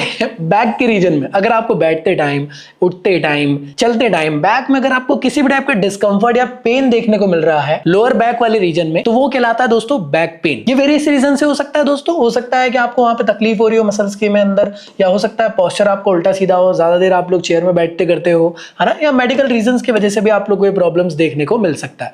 दो तरीके के आप लोग को बेसिकली मैं कह सकता हूं बैक पेन देखने को मिलता है। सबसे पहला होता है एक्यूट बैक पेन, जो कि आप लोग को कुछ दिन से लेकर कुछ वीक तक के चलते हुए देखने को मिलता है, और दूसरा होता है क्रोनिक बैक पेन, जो कि आप लोग को मैं कह सकता हूं बहुत लंबे टाइम तक, मतलब यार मैं कह सकता हूं 2-3 महीने से ज्यादा आप लोग को ये बैक पेन देखने को मिल रहा है उस एरिया में, तो आप लोगों को कहलाएगा क्रोनिक बैक पेन। अब कंफ्यूजन होता है सबसे ज्यादा बैक पेन और अर्थराइटिस में। अर्थराइटिस क्या है? एक ऐसी टाइप की कंडीशन है जो कि इन्फ्लेमेशन क्रिएट कर देती है जॉइंट्स में। कहां पे? बैक के अंदर। तो कई लोगों को कंफ्यूजन आ जाता है कि यार बैक में दर्द हो रहा है, ये बैक पेन है क्या? ना, बैक पेन में क्या हो रहा है, वहां पे मसल्स का है। लेकिन यहां पे अगर मैं बात करता हूं तो यहां पे जो आपकी हड्डी है ना, यहां पे जो हड्डी होती है दोस्तों, उसमें दर्द होता है, बेसिकली वो रहता है अर्थराइटिस का प्रॉब्लम। तो इन्फ्लेमेशन अगर आप लोग को एक से ज्यादा ये जॉइंट्स में आप लोग को ज्यादातर देखने को मिल रहा है, स्पेशली बैक वाले रीजन के अंदर, तो आप लोग को अर्थराइटिस जैसा प्रॉब्लम होता है। इसकी वजह से बहुत सीवियर पेन होता है, स्वेलिंग या स्टिफनेस जैसी प्रॉब्लम आ जाती है। डिफरेंट टाइप के आप लोग के अर्थराइटिस होते हैं। सबसे पहला होता है ऑस्टियो अर्थराइटिस, ये वियर और टियर की वजह से आप लोग को ज्यादातर होता है। मैं ये कह सकता हूं कि जो ओल्ड एज वाले लोग होते हैं ना, उनको स्पेशली ज्यादातर देखने को मिलता है। दूसरा होता है रियोमेटॉइड अर्थराइटिस। ये एक ऐसी कंडीशन होती है दोस्तों जो ऑटो इम्यून डिसीज है, वो अगर अटैक कर दे आप लोग के जॉइंट्स पे, तब आप लोग को ये प्रॉब्लम देखने को मिलेगा। अगला होता है दोस्तों गाउट। ये आप लोग की बॉडी के अंदर यूरिक एसिड के चक्कर में हो जाता है, जो ज्यादातर आज के टाइम में देखने को मिलता है। एक नंबर का पूछेगा, इससे ज्यादा नहीं पूछेगा, इसलिए मैं ज्यादा डिटेल में पढ़ा भी नहीं रहा हूं और आपको पढ़ना भी नहीं है। एक नंबर की ही डेफिनेशन आएगी सब चीज की, चाहे ओबेसिटी हो, अस्थमा हो, या फिर बैक पेन हो, या फिर अर्थराइटिस हो। अब बैक पेन अर्थराइटिस को ठीक करने के लिए डिफरेंट टाइप के आसन आपके सीबीएसई के सिलेबस के अंदर देखने को मिलते हैं, बट याद रखना इसमें से मैक्सिमम हम लोगों ने पहले ही पढ़ लिए। ताड़ासन, ऊर्ध्वहस्तासन, उस्त्रासन, वक्रासन, सरल मत्स्यासन, भुजंगासन, गोमुखासन, मकरासन, नाड़ी शोधन प्राणायाम, ये सब कुछ हम लोगों ने पहले पढ़ लिए हैं, तो आपको यहाँ पे रिपीट नहीं करना है। इसके अलावा जो बचा हुआ है अर्धचक्रासन और भद्रासन, ये दो टॉपिक नए हैं, इसको पढ़ लेते। बाकी अगर ताड़ासन जिससे पहले आपने ओबेसिटी में पढ़े थे, वहां पे भी लिखोगे, यहाँ पे भी लिखोगे, नंबर पूरे मिलेंगे। लेकिन चक्रासन भद्रासन यहाँ पे नए टॉपिक देखने को मिल रहे हैं। चक्रासन भद्रासन बोल रहा हूँ, सॉरी, अर्धचक्रासन और भद्रासन। तो सबसे पहले देख रहे हैं हम लोग अर्धचक्रासन। स्टैंडिंग पोजीशन में आना, पूरी तरीके से बैक हो जाना, इस तरीके से लीन, जैसे दीदी आपको होते हुए देखने को मिल रही है। तो इसे कहते हैं हम लोग हाफ व्हील पोज। चक्रासन को व्हील पोज के नाम से जानते हैं, इसे हाफ व्हील पोज के नाम से जाना जाता है दोस्तों। अब बेनिफिट क्या देता है दोस्तों? तो लंग्स की कैपेसिटी को इंक्रीज करता है। इसके अलावा बैक और स्पाइन की फ्लेक्सिबिलिटी के लिए काफी ज्यादा हेल्पफुल है। साथ में दोस्तों शोल्डर, थाइज और आपकी कमर के मसल्स को ये टोन करने का काम करता है। अगर शोल्डर में स्टिफनेस आ गई है, नेक में दर्द हो रहा है दोस्तों, तो ये उसको ठीक करेगा, ओवरऑल बॉडी के पोस्चर को सही करेगा और एनर्जी आप लोग की बॉडी को देने का काम करता है। इसके अलावा किसको अवॉइड करना चाहिए? जिसको बैक पेन है, स्पाइन में प्रॉब्लम है, वर्टिगो जैसा प्रॉब्लम है, हार्ट रिलेटेड प्रॉब्लम है, एब्डोमिनल इंजरी हो चुकी है, शोल्डर में कोई तकलीफ है, तो आप इसको मत करो, या किसी भी टाइप का कोई डिस्कंफर्ट है तो मत करो। जब भी कर रहे हो तो 15 से 30 सेकंड के लिए इसको करना है, 2 से 3 राउंड में इसको आप लोग को परफॉर्म करना है। जब भी आप खड़े हो रहे हो तो आपको ना कंट्रोल खोना नहीं अपनी बॉडी का। कई बार क्या होता है, कई लोग पीछे जाते हैं, गिर जाते हैं। आप धीरे धीरे करके पीछे जाने की कोशिश करो, तब जाके आप इसको अच्छे से अचीव कर लोगे। इस दौरान आपको अपने पैरों को चिपका के रखना है दोस्तों, कुछ इस तरीके से। और जब आप पीछे जाओगे तो प्रॉपर आप लोग को धीरे धीरे जाना है। कोशिश करिएगा जब भी आप बैक में जा रहे हो तो जर्क नहीं देना, जर्क दोगे तो आप गिर भी सकते हो। और कोशिश करो कि आप लोग कोई मिरर वगैरह रख लो और उसको देखते हुए करने की कोशिश करो, तो इससे ना आप लोग को बैलेंस भी खोएगा नहीं। अगला है दोस्तों वो है भद्रासन, जिसको हम लोग ग्रेशियस पोज के नाम से जानते हैं। काफी ज्यादा इंपॉर्टेंट है, बेसिक फॉर्म का एक योगिक आसन है जिसे आप देख पा रहे होंगे। इसे हम लोग याद रखना बिगिनर लेवल का एक meditative comfortable position form of आसन के नाम से भी जानते हैं। और ऐसा माना जाता है दोस्तों ये आसन जो है वो मूलधार चक्र को एक्टिवेट कर देता है आपकी बॉडी के अंदर, बॉडी को काम डाउन करता है, रिप्रोडक्टिव ऑर्गन को एक्टिवेट करने का काम करता है रोहित भाई। एंकल और नीज के लिए बहुत ज्यादा इंपॉर्टेंट है, स्पाइन की फ्लेक्सिबिलिटी के लिए इंपॉर्टेंट है और आपके डाइजेशन को इंप्रूव करने का ये काम करता है। और सीधी बात है, बैक पेन और अर्थराइटिस के अंदर आता है तो उसको भी ठीक करता है। किसे अवॉइड करना चाहिए? जिसको नी, हिप या फिर मैं कह सकता हूं एंकल का प्रॉब्लम है उसको नहीं करना चाहिए। बैक पेन का प्रॉब्लम है मत करो। प्रेग्नेंट वुमन अगर कर भी रही है तो एक्सपर्ट की गाइडेंस में करिए। और जितने भी यार मैं कह सकता हूं ब्लड प्रेशर वाले लोग हैं उनको भी नहीं करना चाहिए। जब भी आप इसको कर रहे हो तो 1 से 5 मिनट का आपको होल्ड लेना है, 2 से 3 रिपीटेशन करना है एज पर योर कंफर्ट। दोस्तों हमेशा कोशिश करिएगा बैक स्ट्रेट रखना है अपन को, ब्रीदिंग स्लोली और डीपली आप लोग को लेते हुए चलना है और कंफर्टेबल पोजीशन पे बैठना, कुछ इस तरीके से जैसे आपको देखने को मिल रहा है। बाकी दोस्तों जो भी मैंने अभी आपको पढ़ाया उसके रिगार्डिंग कुछ एमसीक्यू क्वेश्चंस आप लोग को दिखा दे रहा हूं, प्लीज वीडियो को पॉज करें, उसका आंसर करें। और साथ में कुछ इंपॉर्टेंट हॉट और प्रीवियस ईयर के क्वेश्चन जो एग्जामिनेशन में मैक्सिमम बार आते रहते हैं आपको मेरी बुक के अंदर मिल जाएंगे। बुक के डिस्काउंट लिंक डिस्क्रिप्शन में गिवन है दोस्तों, इसके अंदर आप लोग को सारी चीजें मिल जाएंगी जो प्रिपरेशन के लिए हेल्पफुल है। बस एक और काम करना है आपको, बुक के अंदर के 73 पेज के अंदर जाना है, सेल्फ असेसमेंट पेपर आप लोग को मिल जाएगा। इसके अंदर एंटायर चैप्टर के one of the most important question proper way में दिए हुए जिस तरीके से पेपर में आते हैं, MCQ, assertion, reasoning, case study और इंपॉर्टेंट वेरी शॉर्ट और लॉन्ग क्वेश्चंस के फॉर्म में। तो प्लीज इसको जरूर सॉल्व करना है। बाकी अगर आप लोग मेरे प्रॉपर नोट्स चाहते हो तो आप लोग डाउनलोड कर सकते हो फिजिकल एजुकेशन के प्रीमियम नोट्स, लिंक डिस्क्रिप्शन में मिल जाएंगे आप लोग को एप्लीकेशन और वेबसाइट का। बाकी बना हुआ मैं आप लोग के साथ में फिजिक्स के चैनल को भी सब्सक्राइब कर लेना। जैसे मैं फिजिकल एजुकेशन का प्यारा कंटेंट डिलीवर कर रहा हूं ऐसे ही मेरा जकी सौदागर फिजिक्स चैनल है दोस्तों, थोड़ा अंडररेटेड है, आप लोग के सपोर्ट की बहुत ज्यादा जरूरत है दोस्तों, तो प्लीज इसको भी सब्सक्राइब करें। जैसे मैं आपको प्यार से फिजिकल एजुकेशन